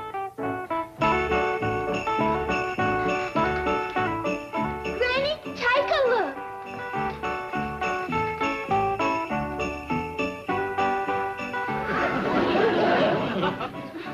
Now, enough of this. Your chin gets any lower, you'll be tripping over it. Shucks, I'm starting to get a little gloomy myself. Hey, I know what'll cheer us up. Let's go out in the kitchen and eat some fruitcake. Oh, I ought to be mule-kicked for being such a wet blanket. But it just don't feel like Christmas out here. To tell you the truth, something's been missing for me, too, and I think I know what it is. Remember back home, that time we surprised Silas Meek by cutting up all his firewood? Yeah? That was a good Christmas. And remember that time when we hired out and done chores and sold eggs so as we could buy a new set of teeth for the widow Crabtree? Do I? That was the first time in 19 years she was able to chew her Christmas dinner. That was fun. I remember that. A good time. And after that, every year, we'd pick out somebody and see that they had a Merry Christmas. Well, that's what we're missing out here. But what are we waiting for? Let's pick someone. Yeah. All right. Now, there's one person in Beverly Hills that could stand a show of Christmas spirit more than anybody I know, and I think y'all know who it is. Jane Hathaway. John Cushing. Lowell Farquhar. I mean Miss Drysdale. Miss Drysdale. Why, she can't stand the sight of us. I know, but if we help it along, the holiday spirit might just thaw her out. Why, even the ornery as folks wears a smile at Christmas. I can't stand those crude, ignorant, despicable hillbillies one day longer. It's Christmas. As a gift, why don't you give the Clampetts a nice, long vacation in some tropical retreat, like Devil's Island? Forget it. The Clampetts are staying right here. Oh, please, help me get rid of them for the holidays at least. Margaret, this is the season to be with friends. And the Clampetts are my closest, dearest, warmest savings account. You're impossible. All you care about is making money. So what are you trying to do with that Christmas rummage sale of yours? That's different. The proceeds are to go to underprivileged families over in Brentwood. Brentwood? Why, half of them don't even make $25,000 a year. Margaret, I'm busy. Go rummage. Well, just be sure you get my box of castaways to the sale today. Me? Well, it's the least you can do. You were too cheap to donate any of your old clothes. I don't have any old clothes. Oh, what about that old seersucker suit hanging in the closet? That's not old. I bought that in 1948. It's hopelessly out of style. You forgot I had it modernized. Oh, yes. And now I remember what you did with those wide lapels they cut off. So? They happen to make a very nice pair of seersucker socks. All right. If you're all so determined to know what Miss Drysdale wants, my mind-reading potion will tell you what she really wants. Well, Granny, ain't you for the idea? Oh, I'm for it. But getting some friendly out of her with presents is going to be harder than getting good sense out of a turkey. I got your table all set up outside for you, Granny, just like you wanted. Good. Granny, I don't recollect hearing about your mind-reading potion till today. Of course you ain't. Experimental, top secret. Why, if this was to fall into the wrong hands, I shudder to think what... Stand back. Mind-reading potion, smoky and green, deepest dark secret never been seen. Come up and out of your faraway haunts and tell us the present Miss Drysdale wants. You getting anything, Granny? The reception ain't so good. Wait, something's gone through. What is it, a new churn? No, it's a corset. No. Wait, I see it. Clear as a bell. It's shoes. She wants new shoes. Well, Granny, them's your shoes. Your potion done it through the table.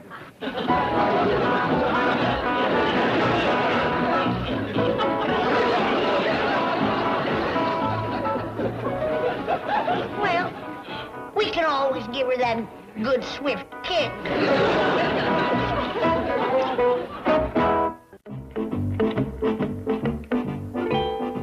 Chief, I have called every trucking firm in the directory. The least any of them will haul your wife's rummage to the sale for is $5. $5? That's an outrage. Say, if you could make enough trips in your car... I'm sorry, Chief. No. Oh, please, Miss Hathaway, where's that old holiday spirit? All right, I'll strike a bargain with you. I'll pick up your wife's old clothes if you'll have a Christmas party for the employees. What kind of party? Christmas party. Most places do something for their employees at this time of year. Well, I've given them Christmas Day off. Most banks even give a holiday bonus. I've already thought of that. You have? Just this morning, I said to myself, Milburn, you've got to give those loyal employees of yours a Christmas bonus. Chief, that's extraordinary. I thought so, too. Fortunately, a cold shower brought me to my senses. And you will have to pay for your own hauling. Now, hold on. What about the Clampett truck? Get Jethro on the phone for me. Oh, he'll do this for free. That's using the old noodle. Hello, Jethro. Jane Hathaway here. Mr. Drysdale wondered if you could do some work for him today. Now, let me talk to him. Hello, Jethro, my boy. Merry Christmas. Thank you. Say, do you think you could come over and pick up some of my wife's things at my house and take them over to Brentwood for me? Yes, they're for a rummage sale. Oh, good. Yeah, she does need the money. Well, yeah, I'd be happy to work for you. I can use some money myself. Money? $10. Yes, but... Yes, Jethro. Merry Christmas to you, too. Merry Christmas. Bah, humbug. Oh, Granny, Miss Drysdale is a-coming. Every time she shows up, it means trouble. Maybe she's just getting the holiday spirit. Now, be nice. Yoo-hoo, Mr. Clampett, Granny. Oh, season's greetings, Miss Drysdale. Howdy. Merry Christmas, Miss Drysdale. Felicitations to you all. I was wondering if you were going back to the hills at all for the holidays. Oh, I'm happy to say we're going to stay right here, and we're expecting you and the mister for Christmas dinner, same as always. How grand. I'm sure you know that a jet flight will get you back to the hills for the holidays, even at this late date. Well, I don't think we want to... I was looking through some magazines this morning, and I noticed these snow scenes. I'm sure you missed the snow back home. Well, to tell you the truth... What a shame to spend the holidays here when a white Christmas is only a jet flight away. Well, these are very pretty, Miss Drysdale. Oh, no, I want you to have them. They are my little Christmas present to you. Little is right. She could at least give us a whole magazine. Well, Miss Drysdale, that's very nice. Why don't you come in and set a spell? Well, I suppose so. I do have this airline schedule I want to show you. Well, that's fine. You come in and set a spell, and we'll come in and listen to me. Now, remember, we got to find out what she wants. Why should we worry what to give her for Christmas when she gives us a sorry gift like this? 2 pages tore out of a magazine. Now, Granny, it ain't the gift, it's the thought behind it. The thought behind that would fit on the head of a pin. All the more reason to get her what she wants. Now, let's find out what it is. I already told you. Shoes. I know, but just in case, I'm going to check her teeth. You don't care much about fresh goat's milk. How do you feel about goldfish? Queasy. Oh, Mr. Clampett, would you like to look at this timetable? Yes, ma'am, I sure would, ma'am. Now, why don't you board tonight at the 8:13 or the 9:20 this evening? You'd arrive in the morning. How about a white rat or a pet frog? Or you could leave in the morning and arrive tomorrow afternoon.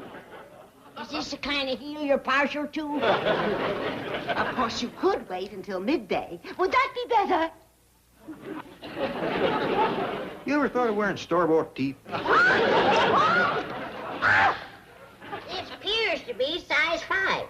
But if you ask me, you ought to take a 7. How come she run off? Just skittish, I reckon. No, I caught her wearing too small a shoe. Some folks just won't admit they got big feet.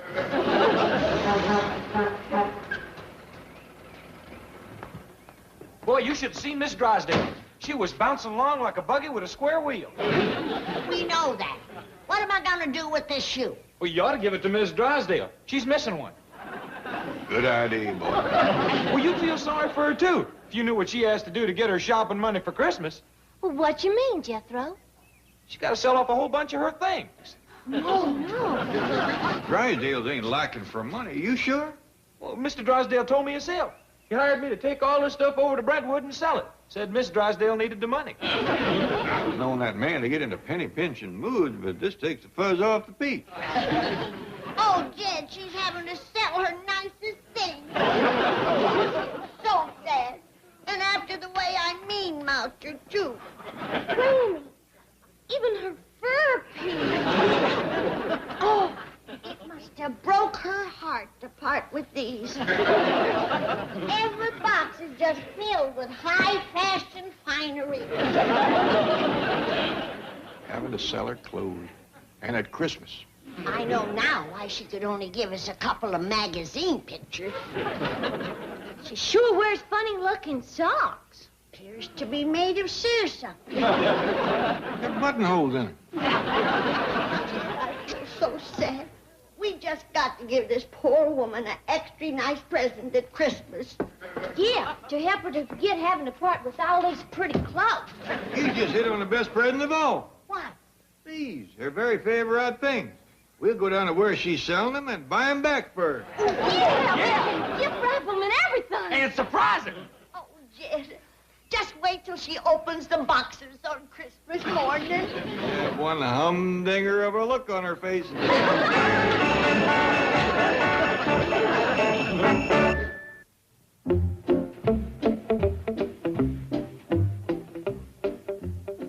Pa, most of these help wanted ads for engineers. Yeah, looks like railroading is a coming thing. Don't this beat all? Us trying to find jobs and we got $62 million in the bank.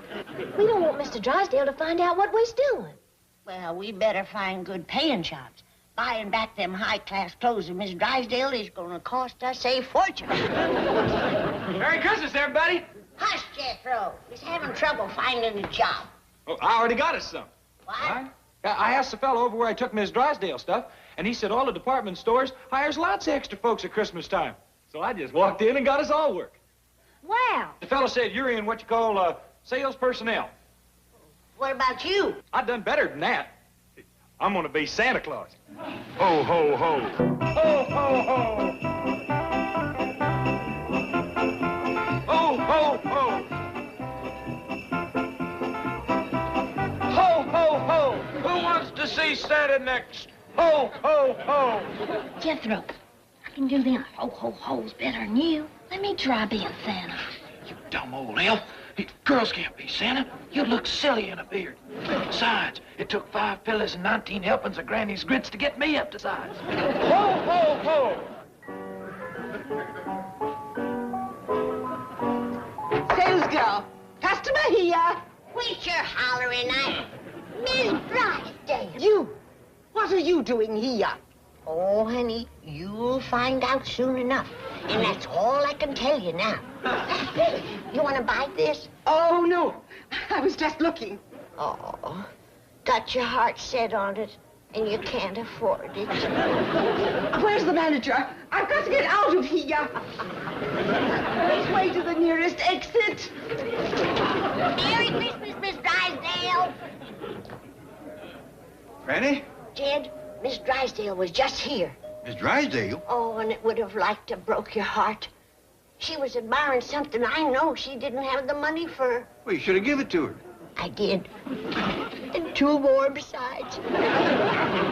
Good. How you doing here? Well, I ain't exactly setting the woods on fire. What do you sold? Nothing. But then this ain't my kind of stuff.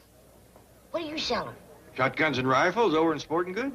Now there's something I could do business with. Let's trade. I don't know, Granny. What are you selling here? Oh, all kinds of things. Well, You have to do better than me. all right.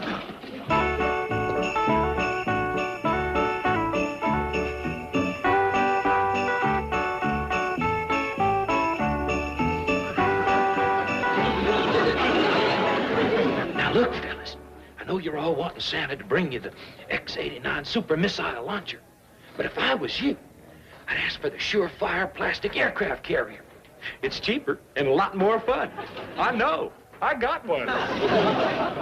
Excuse me, are you a manager? Oh, yes, ma'am. May I help you? It's about your Santa Claus. Oh, dear. Well, now, if there's been any problem. You see, he's just part-time. Our regular one. I wanted to thank you for him. I've never seen anyone with such rapport with children. It's just as though he had the mind of a 7-year-old. Well, you may be closer than you think. Listen close. I got another tip for you. You know them socks you hang over the fireplace on Christmas Eve? Yeah. The Santa fills with fruit and candy and stuff? Yeah. Well, this Christmas, have your ma make you up a sock like mine. I mean, like my friend, Jethro Bodine's. Then, what you get, if you eat slow, will last you clean through to Easter. Mr. Van Hook, I think you better come quick. It's the new salesman on counter 18. Hold it. A salesman in negligees and nightgowns? Don't knock it. He just sold out the entire stock in 20 minutes. Well, how did you do it? I've never heard of anyone moving merchandise like this before. Shucks, ain't nothing to it when you're giving it away. You gave it all away? It is Christmas. Besides, I was just too embarrassed to try and sell them flimsies and the like. You're going to pay for this. Oh, I plan to. You just call the Commerce Bank. And they'll tell you I'm good for it. But don't say nothing to Mr. Drysdale. We're doing all this to surprise his wife. What a salesman, huh, Mr. Van Hook? Tate, if you don't shut up, I'll have you pounding a beat in the bargain basement. Chief, your wife's on the phone. Tell her I'm at the North Pole. I think you'd better talk to her. She's calling from the city jail. Where? She was picked up for shoplifting in Wrigley's department store. Then they caught her walking out with 3 nightgowns in her purse.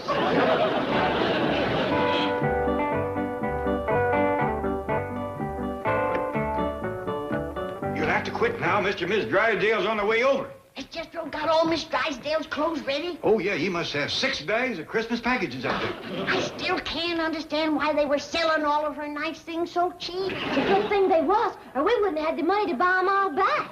Oh, wait, she gonna be surprised. I just can't help it. I can't spend Christmas at the Clampetts. Would you rather spend it at the jail? You were released in my custody, remember? And the Clampetts say they have a surprise for you. Oh, very well. Come in. Season's greetings. Why, what a beautiful tree, Granny. Merry Christmas. Directly, we're going into the fancy eating room and have our turkey. But first, Santa Claus has got something for you, Miss Drysdale. Come on.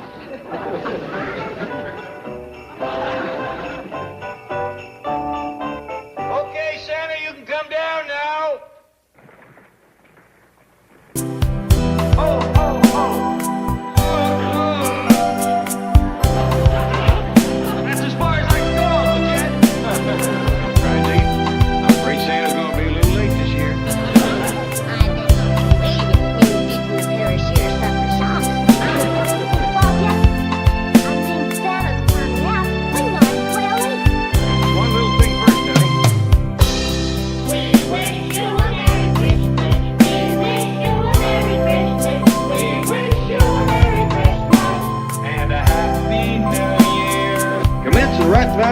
We are going to be friendly to Ms. Drysdale. No matter what she does to provoke us or how poor she treats us, we are going to be sweet as sugar, and that goes for every single one of us. What do you think, boy? Reckon you can keep that resolution? Jethro? Well, hi, Jit. Did you say something? Yeah, I did. I was telling you about this New Year's resolution. That's right, Miss Drysdale. I'll nail her hide to a tree. Well, what is the resolution? Never mind, I get the feeling it's done been busted. I've seen some spiteful neighbors in my time, but that spiteful woman is the most spitefulest.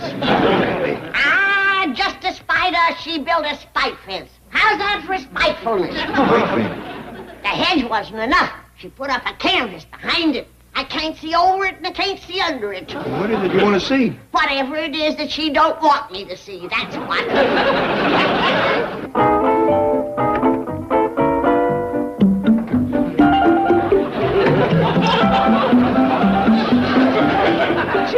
Chief, who were those strange little creatures? What strange little creature? Well, 3 tiny green men just walked out of your office. What were you drinking last night? Well, I had my usual nightcap of celery and spinach juice. Now, Chief, I did see 3 tiny green men. Okay, I saw them too. Oh, thank heaven. Who were they? Martians. Oh, well, they certainly gave... Martians? I am in their power. My instructions are to... No, Chief, stop that. What's gotten into you? The advertising scheme of the century. Those little green men are going to make this bank the most famous financial institution in the world, and all within the space of 5 minutes. What? It's New Year's Day. At the Rose Bowl, 100,000 people watching. Millions more on television. Suddenly, a flying saucer appears. A flying saucer? It hovers over the bowl. Every eye is turned skyward, and every camera turned upon it. Suddenly, a voice booms out. Take us to your leader, your financial leader, the Commerce Bank of Beverly Hills. What were you drinking last night? Coffee. I spent the night in conference with the Flying Montaneros. The Flying Montaneros? Yes, they're those little green men. They're Italian midgets. They do a balloon act, so I had the balloon modified to look like a flying saucer. Where are you going? To take my little margins to their spacecraft. Oh, where is it? Even they don't know where it is. It's in a spot no one suspects. Hidden behind a hedge and 10 feet of canvas. And no one's going to see it until it arrives at the Rose Bowl.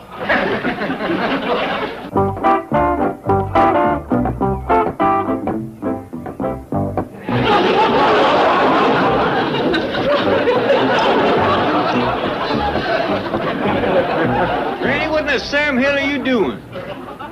Oh, just out for a little walk. On stilts? Well, I might just come on a tree full of ripe fruit. All right, have yourself a good look.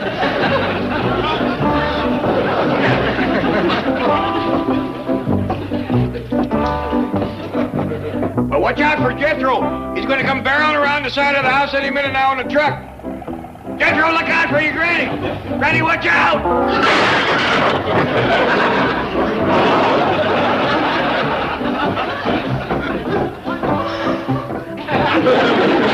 What with slippery roofs and crazy drivers, a body ain't safe around this house.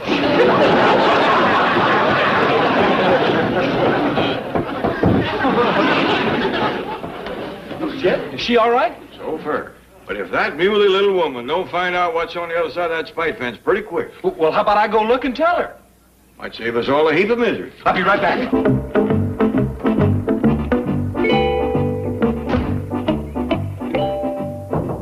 Okay, we're there. Louis, abbiamo quasi stupidato. Mamma mia, dove sta, Miguel?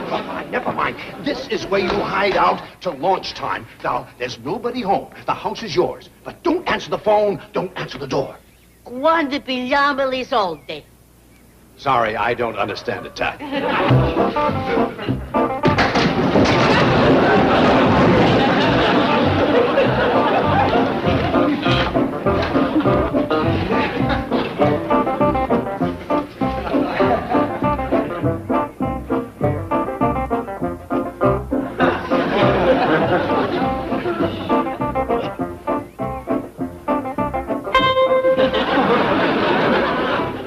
Flying saucer!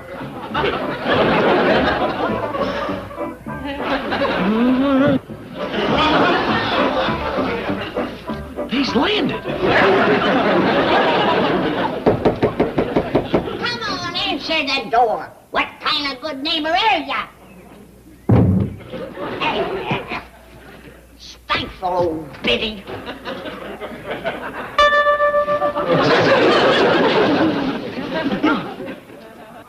I didn't see no little green man.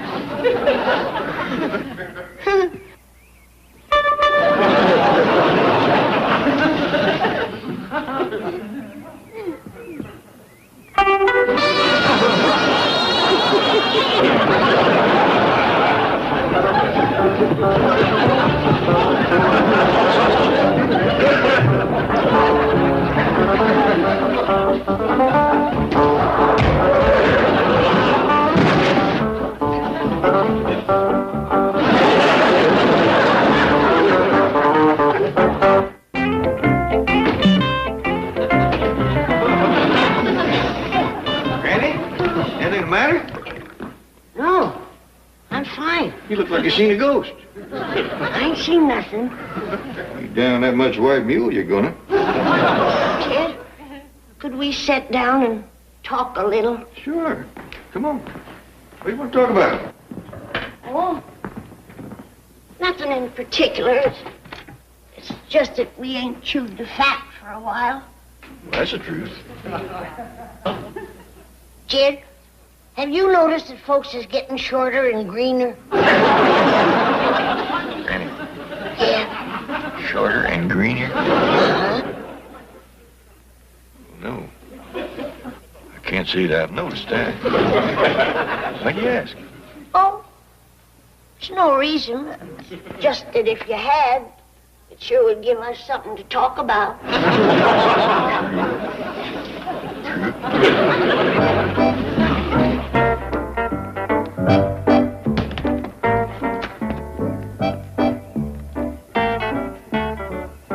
Metro Bodine calling space people by mental telepathy. I know you're probably looking for a big Earth brain to take back to Venus or Mars or wherever.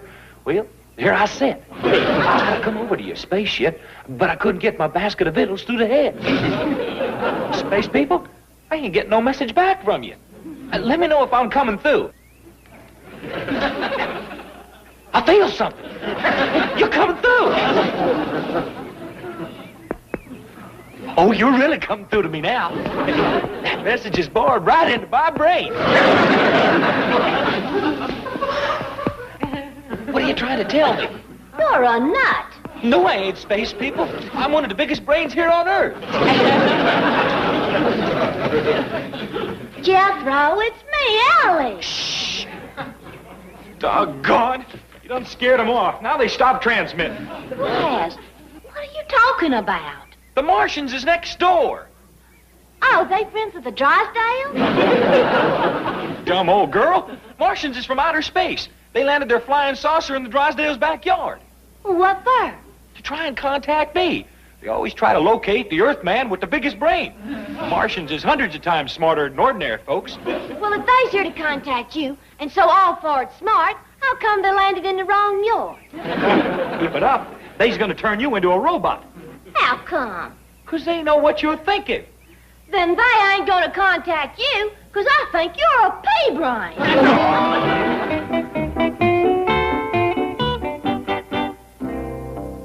George Washington? Okay, that's a good expression. Hold it right there.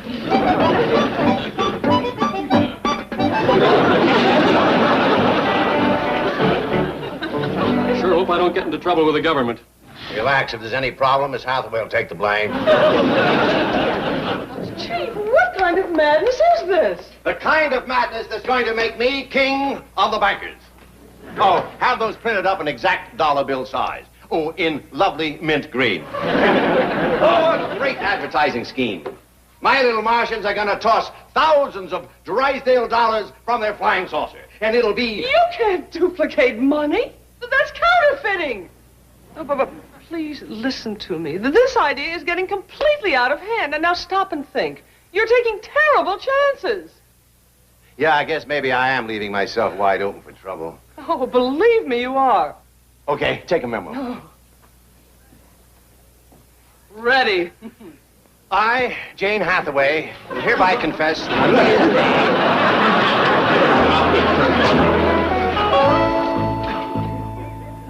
See? Yonder's the saucer. Look, coming. Credete volare? They must be Martians. Così cosa? What are they saying? I don't know. They's talking Martian. Hey! Questa casa non te lo sipo! Oh, sto bancare male. I'm gonna go tell Poindexter. That fool Jethro was fixing to tote off every scrap of food in the house. There must be a ton of victuals in here. Yeah, that lasted boy pretty near half a day. Where do you think he was fixing to go? Pa, Granny. Guess what's going on over to the Drysdales? I don't want to hear. But there's a flying saucer over there. And some little green men about this high. You seen them too? Yes'm, Granny. With green faces and wires sticking out of their heads? Yes'm, Granny. They's from Mars. I knowed they was out-of-staters. Hold on. You seen little green men with wires sticking out of their head? That's right, Uncle Jed. I figured they'd come to take me back to Mars with them. They ain't taking you nowhere, the little goomers. Scaring the wits out of folks. Now you take and put this stuff back in the icebox. But, Granny, I'm gonna need that for lunch. Mars is a fur piece off, and I can't count on them for victuals. From the looks of them, all they eat is greens. And not a whole lot of this. Now, wait a minute. Let me get this straight. All three of you have seen these little green men over to the Drysdales. That's right. Yeah. Well, I reckon maybe that explains why Miss Drysdale put up that high fence. What you mean? Well, we all know what great store that woman sets by appearances. Well, here she's got out-of-town company, and she's ashamed of them. Serves her right. She complained about the way we looked. A little more reason to treat them friendly, so let's invite them over for victuals. All right. I can't believe what I'm hearing. You dumb old country people are talking like Martians is just plain folks. They's from another planet, clean out in space, hundreds of miles away. They smarter than human beings. Even smarter than me. And your brain never got in the way of eating, so go out and invite them for victuals. Can't you understand it? I'll show you how smart they are. I'll talk to them by mental telepathy. Jethro Bodine calling spacemen. Come in, spacemen. You're coming through again. I still can't cipher your code, but I got a message for you. Boy. Okay, here it is. My family would like for you to come over and take victuals with us. What do you say? They said yes, and I think they's hungry.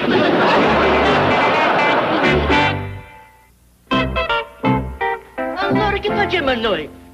Né cibo né denaro. Aspetto fino io vedo quella Drysdale. How? Martian! Come on over here. Don't be afraid. I'm an Earthman. I'm that giant brain y'all been looking for. Of course, this ain't all of me. There's a whole big old body laying out behind this head. Didn't you get my telepathic message to come on over for victuals? What che dici che sto victuals?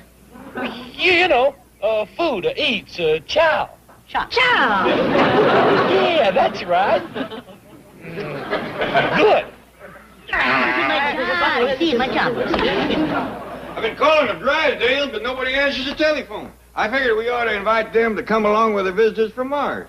I ain't hardly got enough victuals for them little goomers, let alone the grown-ups. And it's cold at that. Well, I didn't have time to cook nothing. They don't like it, they can lump into it. I'm sure they'll be right pleased. They's coming, Granny. They's coming. Hey, this all the victuals you got? Now, it would just be family hold back until the Martians is at their fill. They scared me so bad I couldn't eat if I wanted to. The little green varmints. Well, Granny, they can't help it if they's little and green. Ellie's right. We shouldn't let on that they's any different than us.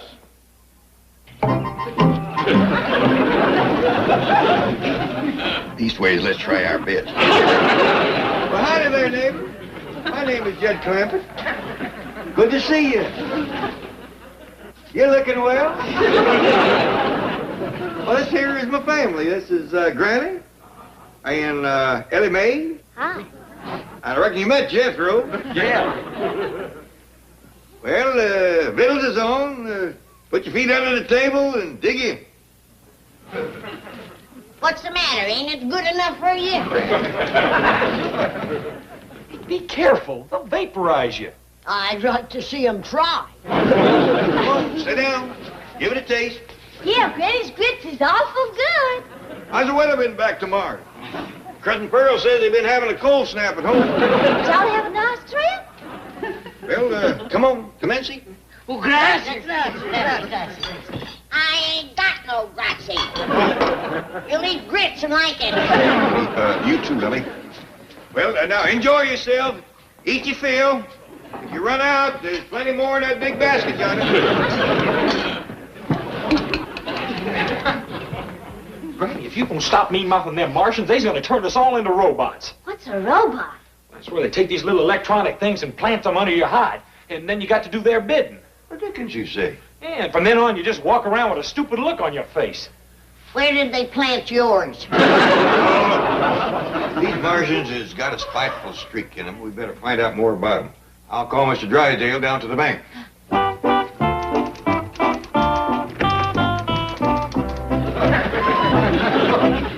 Southway, I've decided there's a lot of value in this George Washington image.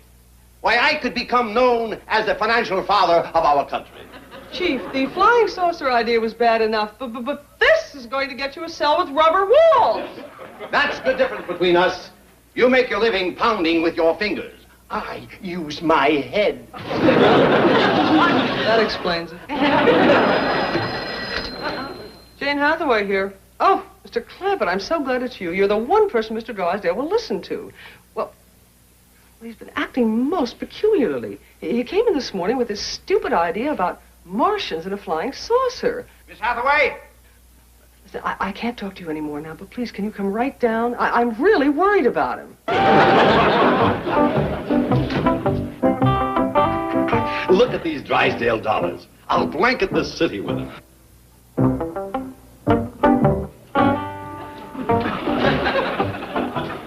Did you see them crazy clothes? Yeah, his hair's growed long and turned snow white. He's 100 years old. They got one of them things under his hide somewhere. My little Martians are gonna toss these Drysdale dollars out of their flying saucer by the thousands. Everybody will get some. Listen to reason. Nothing's going to stop me. I've got it up here. They put it in his head. You want I should snatch it out? No, Jethro. If they got him to the point where he's throwing away his own money, it's too late. So, I just hope we get home in time to see Granny and Ellie. Yeah, Granny can't stand that much aging.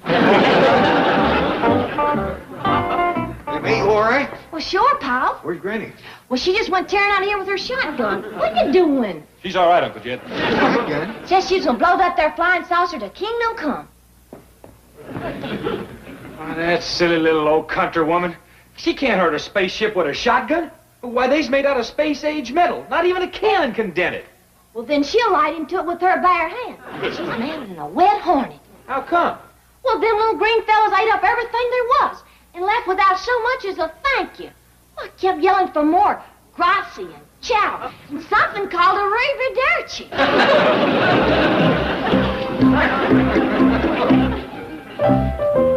All right, you greedy little grit grabbers.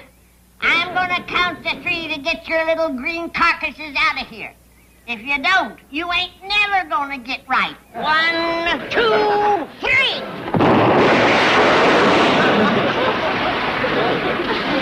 What'd you do to the little fellers? You didn't shoot them, did you? No, but take a look at their flying saucer.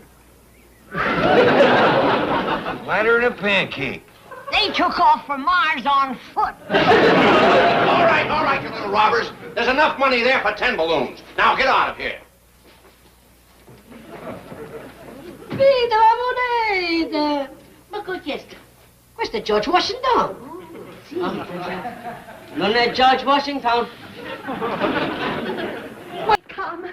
Is the mayor here yet? No, but it's pretty near time. Let's go out front and be ready. Well, I got a special surprise I'm working on. You call me when the mayor drives up. Oh, Jed, I just can't believe that the great man will be right here under our own roof. I'm as nervous as a grasshopper in the hen house. I'm a mite shaky myself. It ain't everybody can say, the mayor of Bug Tussle slept here.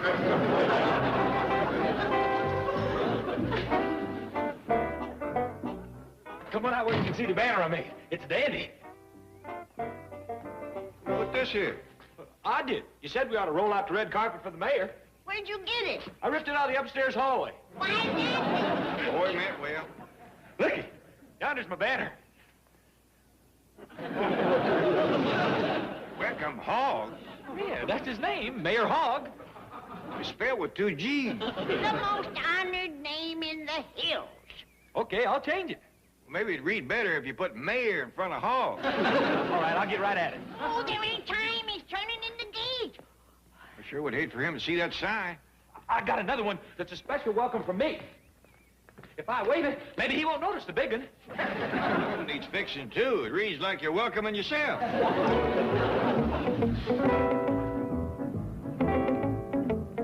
Why, it's Mr. Drysdale. We didn't recognize you in your new car. Pretty snazzy, eh? Yeah. Now, get it out of the way so the mayor can drive up. Miss Hathaway, move the car. Right, Chief. I'm here to welcome your distinguished guest, the mayor of Bugwist. Bug Tussle. Yes, of course, and I'm greatly honored. You bet you are. You're going to be shaking hands with the greatest hog in the hills. Mr. Clampett, tell me more about this Mayor Hogg. Amos Wentworth Hogg, a born leader of men. Greatest speech maker you ever did hear. Oh, he's a spellbinder. When he gets through talking, you just beg to have your taxes raised. Never lost an election. Won them all by a landslide. And he's a personal friend of yours, eh? Well, no, we couldn't claim that. I met him at a Women for Hog rally. I shook hands with him a couple of times after speeches, but it'd be bragging to say we was personal friends. Hey, everybody, it's the mayor. I see him a-coming. Ellie Mae! Come on down, boy. Does he have a motorcycle escort? Wouldn't be surprised. He's an important man. He's coming in the gate. That's the Bug Tussle official car.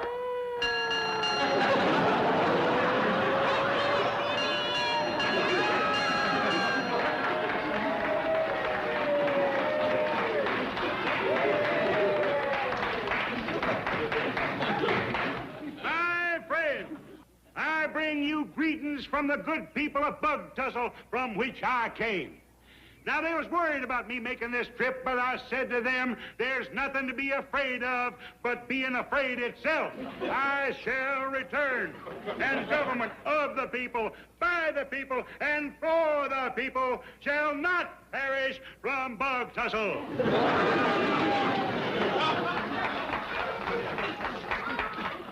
That man sure does things with words, don't he?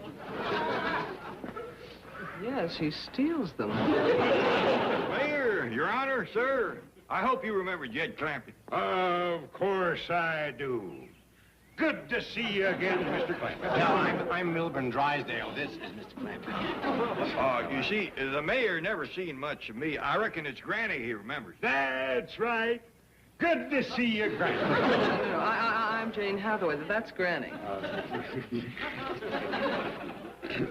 Nice to see you. When a great man like him meets so many important people, you can't expect him to remember a bunch of sorghum lappers like us. Mr. Mayor, Your Honor, sir, can I have the privilege of toting your bag upstairs? Why, of course you can. By the way, you old enough to vote? Pardon here. Fine lad, and a credit to your upbringing. I once said in a speech, as the twig is bent, so is the tree inclined. Honor, you do have a silver tongue. Now, if you lead the way, we'll all sit down to victuals at the fancy eating table. Oh, well, let me go in first so as I can get my special surprise ready. You'll stay to victuals? Oh, of course. It's not every day you can sit at the table with a hog. Get it? Amos Hogg. A hog. Mr. Drysdale, I think I'd best warn you. The mayor is a mite sensitive about his name. After 12 campaigns full of name-calling, he can hardly stand a side of bacon. Come on, Luther.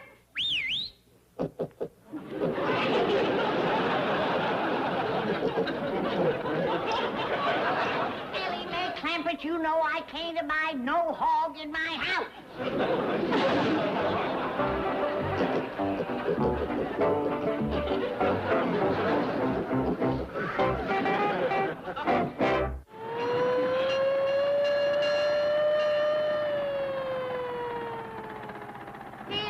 Here. What are you young'uns doing with the mayor's official car? Well, he told us we could drive it, Granny.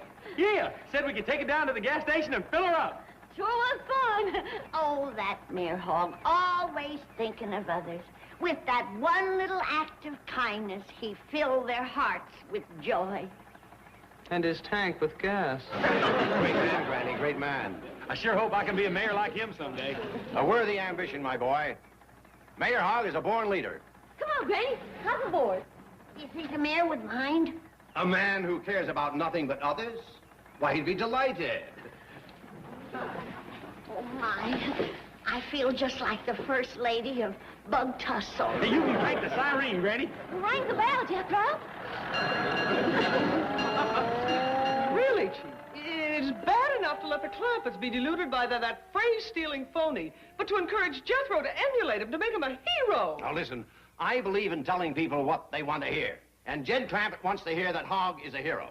But you must follow your own principles. I do. My guiding light has always been that ancient Spanish proverb, vaya con dinero, go with the money. And here's another one. No haga olas. Don't make waves.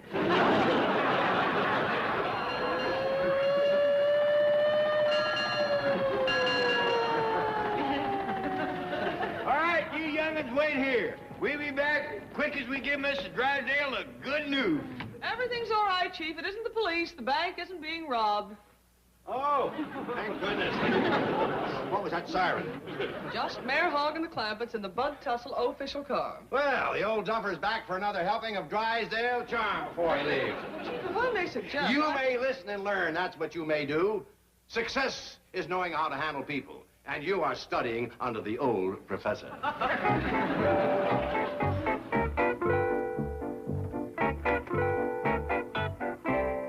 Yes, tell the senator we'll all get together on the mayor's next trip out. Yes, I'm sorry, too. Goodbye, Governor. Oh, Mayor Hogg, I was just giving the governor the bad news that you have to return to Bug Tussle without seeing him. Well, call him right back and give him some good news. We just talked the mayor into staying on. You did? Now you can do all them things you talked about at the dinner table. Having a party with the movie stars and them political bigwigs. Giving him the key to the city?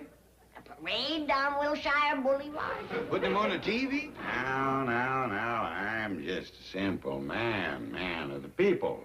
Just a little get-together with the governor, a few mayors and senators, and some movie stars, plenty for me. Ain't that just like a great man? Yeah. I wonder if I might speak to the great man alone. Sure thing. Excuse us, Miss Hathaway. Of course, old professor. Mayor Hogg, I'm afraid I have something to confess. I always said an honest confession is good for the soul. Brilliant. I must write that down. Never mind. Let me hear it. Well, what I said about being close to the governor and the senator, well, I'm afraid I was bragging a little just to impress Mr. Clampett. I always said pride goeth before a fall. Oh, such wisdom. If you don't mind, I am going to make a few notes. Now, Mr. Drysdale, what it all boils down to is that you've made some promises you can't keep. Exactly. And I can't afford to have Jed Clampett find out. I understand now. I have a little saying. You scratch my back and I'll scratch yours. It's a deal. Where's your itch? In the pocketbook. It seems that Bug Tussle's in a little financial difficulty. Oh? Just this past Monday, it come to light that 5 high-placed officials was guilty of mismanaging funds. Shocking. And who were they? Tax assessor, the treasurer, fire chief, police chief, justice of the peace. The purpose of my coming out here was to raise money to cover those mistakes and avoid a public scandal. Oh, that's highly commendable. But why don't you expose them? I happen to hold all 5 offices. And then there was the year that Fred Tyler run agin him. And old Mayor Hogg came up with a dandy. Tippecanoe and Tyler, too.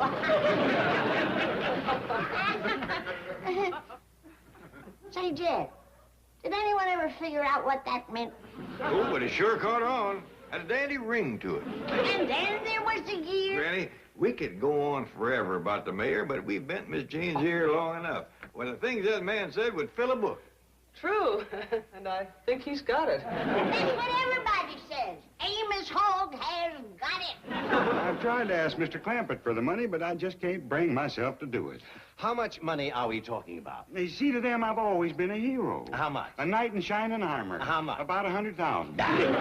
You'll be a knight in rusty armor before you get 100,000 out of me. You could call it a campaign contribution. Forget it. I'm a shoe-in winner with my new ID. I'm declaring war on poverty. Goodbye, Your Honor. Suppose I give you a note signed by the mayor and 5 top of... I just can't ask Mr. Clampett for the money. Now, what am I going to do? You made your bed. Lie in it. Say, that's a good one. Will you write that down for me? Well, you two get your talking done? You bet. Well, not quite. We'll talk some more at that big party Mr. Drysdale's going to give with the governor and senators and all. That ain't going to be too much trouble, Mr. Drysdale? Well, of course not. I say he made the bed. He ought to want to lie in it. Hear that? The mayor just come up with another dandy.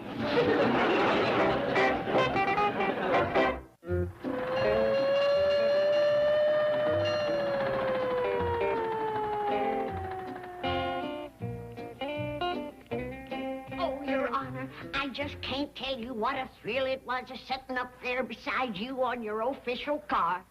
Granny says it makes her feel like the first lady of Bug Tussle. You'll embarrass your granny and the mayor, too. You dumb old girl. Mr. Mayor, how about you and me going inside and having some cold hog joust? I'm sorry, Your Honor. To err is human. To forgive, divine.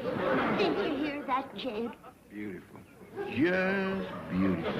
You're a great man, Your Honor. Please, call me Amos. Oh, Your Honor. I mean Amos. Come on inside and I'll light the fire in the parlor. I'll come in just as soon as I have a talk with Mr. Clampett. You want to talk with me, Mr. Mayor, Your Honor, sir? No, please, let's just make it Amos and Judd. Jed. Sit down.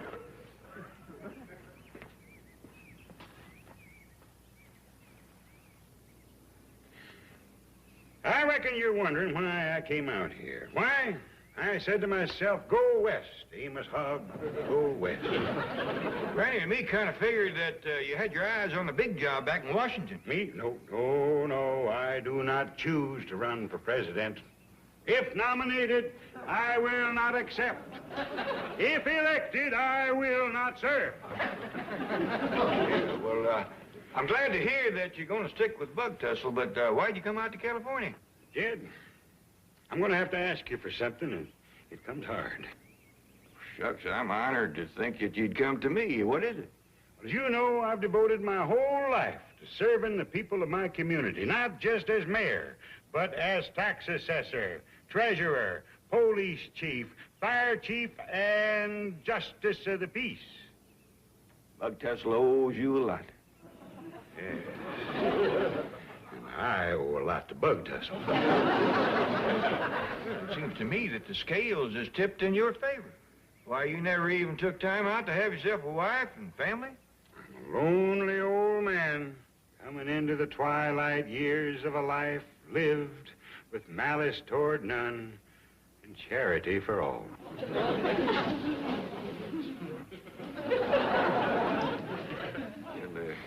Just tell me what I can do. Kid, I've carried the burden alone as long as I can. Now, I need a helping hand. I need... Hey, y'all come on in. Granny says she ain't gonna serve victuals till the mayor sits in front of the fireplace and has a glass of her elderberry wine. Well, you tell Granny we'll be in directly. The mayor's just on the edge of asking me something. Oh, all right, go ahead. Perhaps a drop of Granny's elderberry wine will give me the courage I need. These are times to try men's souls. Hot dog! Let's see. On your cul-de-sac for a measure. I have City Hall on. Hello, Mayor. This is Milburn Drysdale, president of the Commerce Bank of Beverly Hills. Yes, look, we have a visiting dignitary in town, and he's mayor of one of our Midwestern cities. Now, I was wondering if you could present him with the keys to the... No, not Chicago. Well, if you could present him with the keys to the city... No, not Kansas City. No, not St. Louis. But it's called Bug Tussle. Yes, and it's a nice... Hello. Where does he get off? Chief, the mayor of Los Angeles is a busy man. That was a mayor of Poison Well, Nevada. I've run out of California cities. We're not having much luck with the governor either. Have you reminded his office of my campaign contribution? Yes, they thought the 25 cents was for a bumper sticker. See, maybe they haven't heard the election results back in Bug Tussle. See if you can get me the loser. Send him a quarter, too. Can Ellie and me go for a ride on the fire engine now? Yeah. I want Ellie to finish clearing the table. Jethro, you keep the mayor company. And listen to him while he's talking. You might learn something. The greatest. Them things that he said about his war on poverty. He was going to make sure that every man got more than $50 a year. And he just made up a brand new slogan. 54-40 of fire. I wish this would have happened when I was a young widder. I might have had a chance of being the first lady of Bug Tussle. Granny, this may be telling tales out of school, but wasn't politics that brought the mayor out here? What you mean? He just tried to ask me something, and he couldn't find the words. Amos Hogg? Tongue-tied as a lovesick schoolboy. Lovesick? Jed, you don't mean I sure do. you're greening me. He done everything but come right out and ask for your hand. Oh! Are you all right? It's the dream of every woman in the hills to be the first lady of Bug Tussle. We could buy 2 or 3 fire trucks if Granny was first lady. Hook and ladder, pumper, big red convertible for the fire chief. That'd be me. Mayor Hogg? Hey, Mayor Hogg. I say we could have a real fire department with Granny's money. Money? Granny has money? Well, yeah. Not as much as Uncle Jed, but it comes to better than $15 million. Dollars? Well, heck yeah. And it'd all be yours if you marry her. Marry her? How much you say? 15 million. 15 million? Well, that kind of money, I could build a whole new town. Hog City. Well, I'm the fire chief. Oh, Mayor, about that talk we was having, maybe if you spoke to Granny... I was on my way to the kitchen for that very purpose. Oh, Amos. Let's go, Jethro. But, Uncle Jed, I want to listen and see if I'm going to be fire chief. But, Uncle Jed... Sit down, Granny.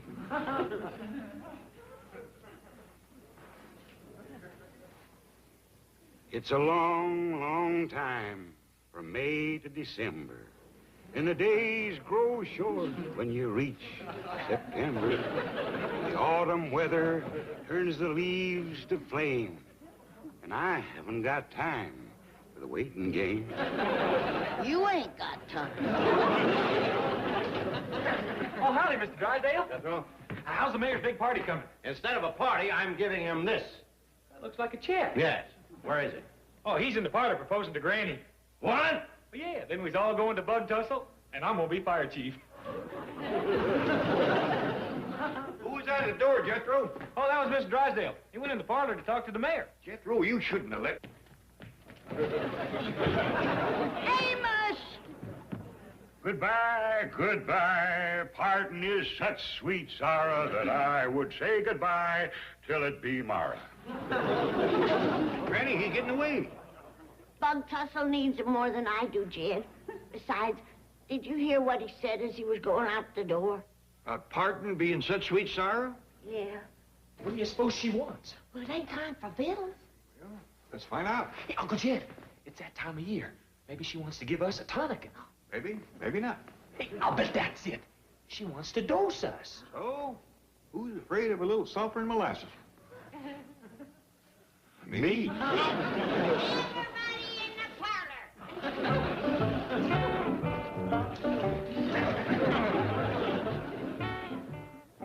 He's here, Granny. I suppose you're all wondering why I asked you here today. I ain't. Hush up. As you know, I've been a doctor in the service of mankind for nigh on to 70 years now. That's right, Granny. I'll say. 70 years of healing and giving of myself, bringing babies into the world, setting bones, mixing medicine, curing colds, making poultices, healing warts, rheumatiz, summer complaints, chilblains, hives. Folks is mighty grateful to you, Granny. Jethro, Nellie Mae, I'm giving up my practice of medicine. I'm taking in my shingle. Hot dog! No more sulfur and molasses.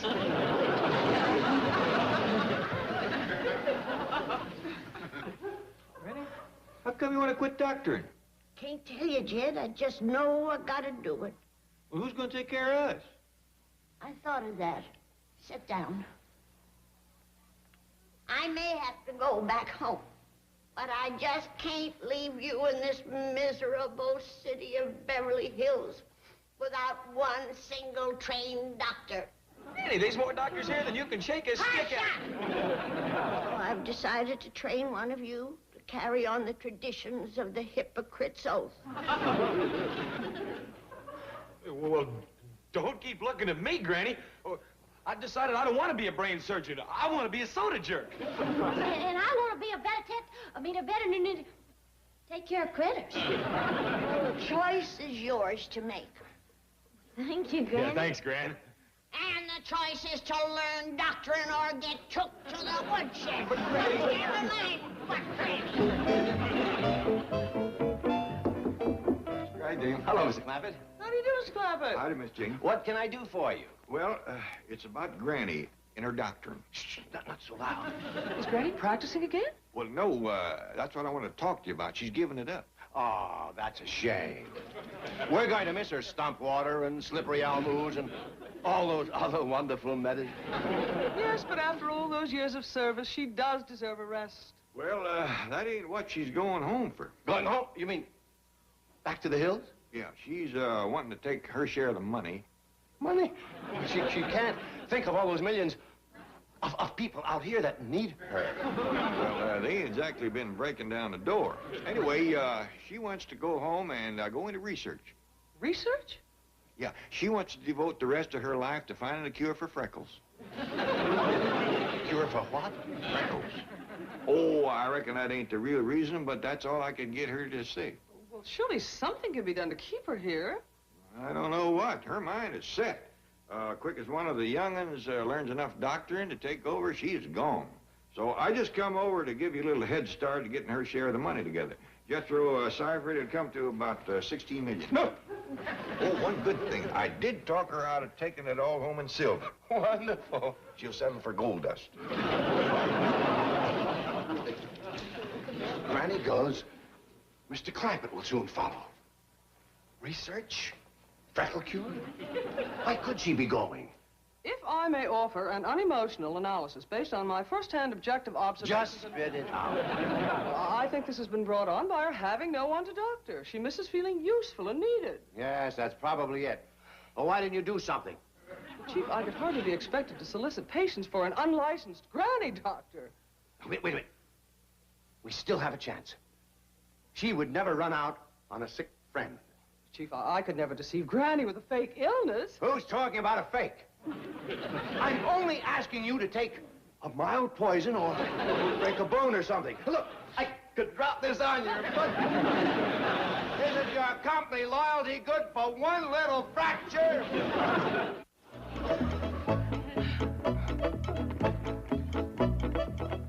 Files, please, Miss Hathaway. Oh, it's warm in here. Better turn up the air conditioning. Oh, Chief, please, no more. Why not? Well, don't tell me you're cold. I'm freezing. I'm going to get pneumonia. Oh, good girl. And when you do, I know just the doctor for you to get you right in. No waiting. Dr. Clyburn. What are you running here, a frozen food locker? Oh, boy. Why have you got it so cold, Milburn? Cold? Well, what makes you think it's cold? Well, for one thing, that. Now turn it off. Oh, all right. This girl's probably suffering from exposure. Get your feet-grabbing hands off her. She already has a doctor. All right, then what did he get me over here for? Come into my office. Are you kidding? You want me to go up and ask Granny for advice on how to practice medicine? Even among witch doctors, she's a quack. I'm not asking you to follow the advice. Just listen to her. Make her feel important and needed. You've spent too much time in that cold office. You've got frostbite of the brain. Roy, she'll go back to the hills. I would love nothing better. I've had too many run-ins with that unlicensed, untrained queen of the voodoos. Goodbye, Milburn. Roy, I'm begging you. Forget it. All right. But I can't forget the sick and suffering you're depriving of a bed in the Clyburn Charity Clinic. Who, Charity Clinic? If you help me, I can arrange for Jed Clampett to donate the entire $8 million you need, and he won't care what you name the clinic. That means it would be completed 1 year sooner. No, not with Granny. No, I'll do it. Thank you, Roy. But I'm only doing it so the sick and needy will get help that much sooner. Don't think it's so I can call it the Clyburn Charity Clinic. Of course, it does have a nice ring to it. Jed, please come back and help me. I've got a lot to learn, them young'uns, Jed. Granny, once and for all, I want you to tell the truth why you're quitting doctoring and going back to the Hill. Well, I got a lot of research to do, and they got everything I need back there. You don't give two shucks about curing freckles. No, but there's something I gotta work on. What? Don't make me tell you. Granny? All right. I gotta discover a cure for a brand new ailment. How come? 'Cause I think I got it. You do? It ain't in none of the books, so I get to name it. I'm calling it Granny's Complaint. How long you had it? Well, I first noticed it about 20 years ago. And I've been going downhill ever since. You should have said something. What's the symptom? Well, to start off with, my hearing ain't what it used to be. And my eyes is getting weaker. My rheumatism is worse, and I can't run as fast as I used to. I get chilled easier, and my joints are stiff in the morning. Granny, all them things is happening to me, too. It's catching. Of course it's catching. It's old age. Not old age. It's Granny's Complaint.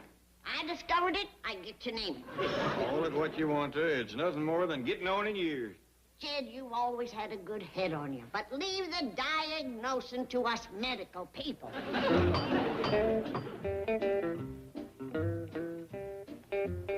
Funny, the last time I felt like this was just before they landed us at Guadalcanal. How do you do, Mr. Clampett? Dr. Clyburn, this is a surprise. I suppose it is. I came to see Granny. Oh, well, I don't know. She ain't in one of her very best moods, and at best, you two get along about as good as two dogs with only one bone. I didn't come to fight with her, Mr. Clampett. I came to ask her advice. Yeah, well, I'm afraid that... Ask her what? Well, I need some medical advice. Oh, well, that's different. I'll tell her. You better wait out here until I talk to her. Sometimes Granny starts shooting before she finds out what flag you're flying.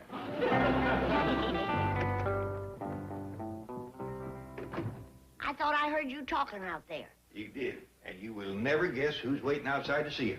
Who? Dr. Clyburn. Clyburn! Oh, he's after me. That gourd-headed city sawbones. Keep him out on the porch. I'll go upstairs and drop my chest of drawers on him. Oh, Granny, he's here to ask your advice. In a pig's eye, it's a trick. No, he's standing out there humble as a skinny mule. All right. But one wrong move out of him and he's gonna have a nose full of knuckles. Come in, Dr. Clyburn. Here's Granny. Hello, Granny. Howdy. Now, state your business. I'm in a hurry. Granny, I realized this morning that I have been too hasty in not taking advantage of having close at hand one with such great experience and knowledge. Go on. So I've come over hoping to spend some time with you and get some general medical advice. The dickens, you say. Did you hear that, Jed? I got to admire you, Doctor. What for? He should have been here 4 years ago. Now I ain't got time to mess with him. You don't? No. I gotta go back to the hills. Oh, please don't go, Granny. This means an awful lot to me. Well, you are some kind of a doctor, and my oath says that I gotta help you out if I can. So I guess I can spare you a little time. Thank you, Granny. Dr. Granny? Dr. Granny. Just what is it you want to know? I'm not quite sure yet. All right, I'll see what you're lacking. How do you treat spotted gimple? Spotted Gimple? Well, what do you do with purple drowsies? How about critic, bloat, angry gizzard, drench, the goose eye? Perhaps I know them by their scientific names. Them is the scientific name. You better sort of start from scratch. Maybe I'd better. Well, I ain't got time for private tutoring. You'll have to go in the class with Jethro and Ellie Mae. Go on upstairs, third door to the right. and sit in the back of the class.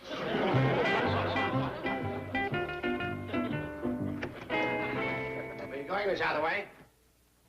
Chief, it's 110 in here. If you won't let me turn the heat down, I'm leaving. Not until your coffee break. I'm suffering from heat exhaustion. Oh, that's awful. Now, come on, I'll take you right up to Dr. Granny. Give up.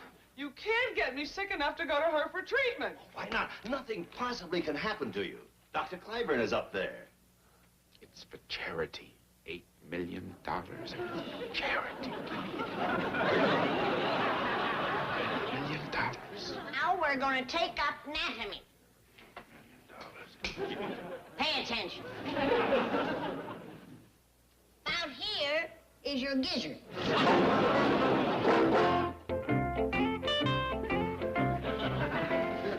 Granny, you know it's against the law to set up your still in Beverly Hills? It's against the law to make corn squeezer. This is my granny's complaint cure. Granny, I told you everybody's going to have Granny's complaint along about age 65. That's why I ain't taking the time to go home to find a cure. Cases are epidemic. While you're at it, I found 2 more symptoms. You have? Yeah, gray hair and wrinkles. It ain't old age, I told you that. And the whole world's gonna thank me when I find a cure. Well, leastways, I'm glad you give up trying to train the young'uns to take over for you. Well, it would have took too long to learn Ellie and Jethro. That's right. That's why I picked Dr. Clyburn. What'd he have to say on it? Well, I was just about to go tell him. He's in the kitchen, learning to make my skunk root dyspepsy potion. Dr. Clyburn, Roy? Oh, hello, Granny. Dr. Granny. I got some good news for you. Good news? I've been watching you, and I decided that you're the one to take over my practice. Your practice? This here is my patient file. Take good care of them. Oh, but I... Don't thank me. Just take it. You have this many patients? Well, to tell the truth, I ain't caught on too well out here. Jed, Jethro, Ellie Mae. That's about it. Granny, why are you doing this? I suppose I'll have to tell you. Sit down. Now keep this a secret. I ain't as well as I look. What's wrong? It don't matter. What matters is I got to find a cure for it. Well, if you tell me about it, I'm sure I can help you. Roy, you've got talent. But for a young fella, you're awful cocky. Over that fire out yonder, I got cooking every root, berry, powder, potion, known to medical science. How are you going to beat that? Well, for one thing, have you tried penicillin? Penicillin? What's that? It's a drug. We get it from bread mold. Roy, you've got to forget them home remedies. It is not a home remedy. Haven't you heard of streptomycin, aureomycin, cortisone? Roy, you come to me for advice, and I'm giving it to you. Forget them quack medicines. Stick with modern science. Your stump waters, your slippery elm ooze, cocoon root, and them wonder drugs like sassafras and wahoo bark. All right, Granny. You know best. Oh, the dyspepsy medicine.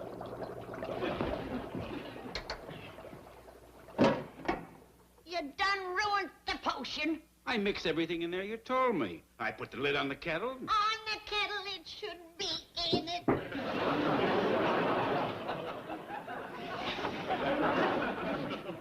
This pewter takes the bite out of the mixture.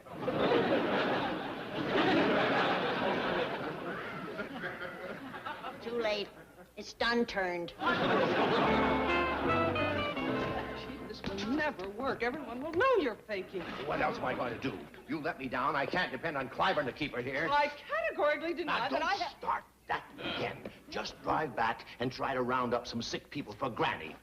If you have to, hit a couple of pedestrians.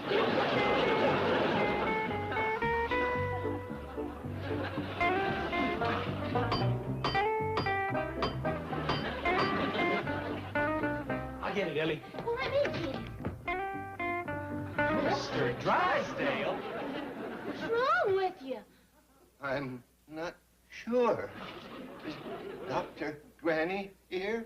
Well, I think she's out back. I'll run and fetch her. We know a heap of doctoring after this morning. Let's surprise Granny and give him a little of that there first aid. Annie, where's Dr. Clyburn? I just come from the kitchen. He ain't there. I told him to pack his little black bag and move along. I ain't got no more time to mess with him. I thought he was the one going to take over your practice. I couldn't trust my family to a superstitious quack like him.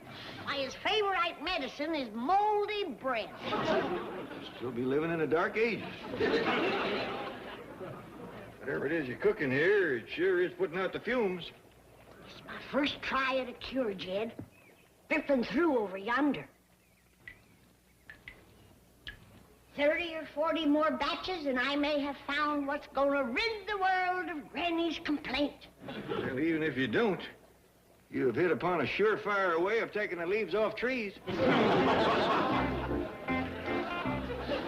are you going to do with me? Where's Dr. Granny? Take it easy, Mr. Drysdale. You're going to be just fine. All right now, nurse. Well, I ain't your nurse. Look, I'll be the doctor today, and tomorrow you can have a turn.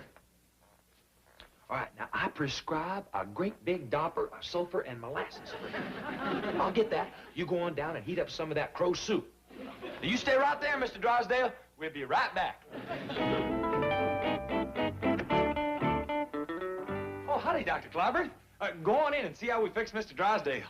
You mean Milburn Drysdale is in there? Oh, yes, sir. And if you don't mind, we took the case. Milburn, do you know what you got me into? Don't tell me your troubles. Look what I've gotten myself into. And it's all for nothing. Granny is not going back to the hills. She's not? No, so that'll be $8 million. Later. Help me get out of this before Granny sees me. All right, now what about my $8 million? Come on, we'll take your car. Remember, Jethro, tomorrow you're the nurse. Well, why don't we trade off every other week? I'm getting to like this doctor and stuff.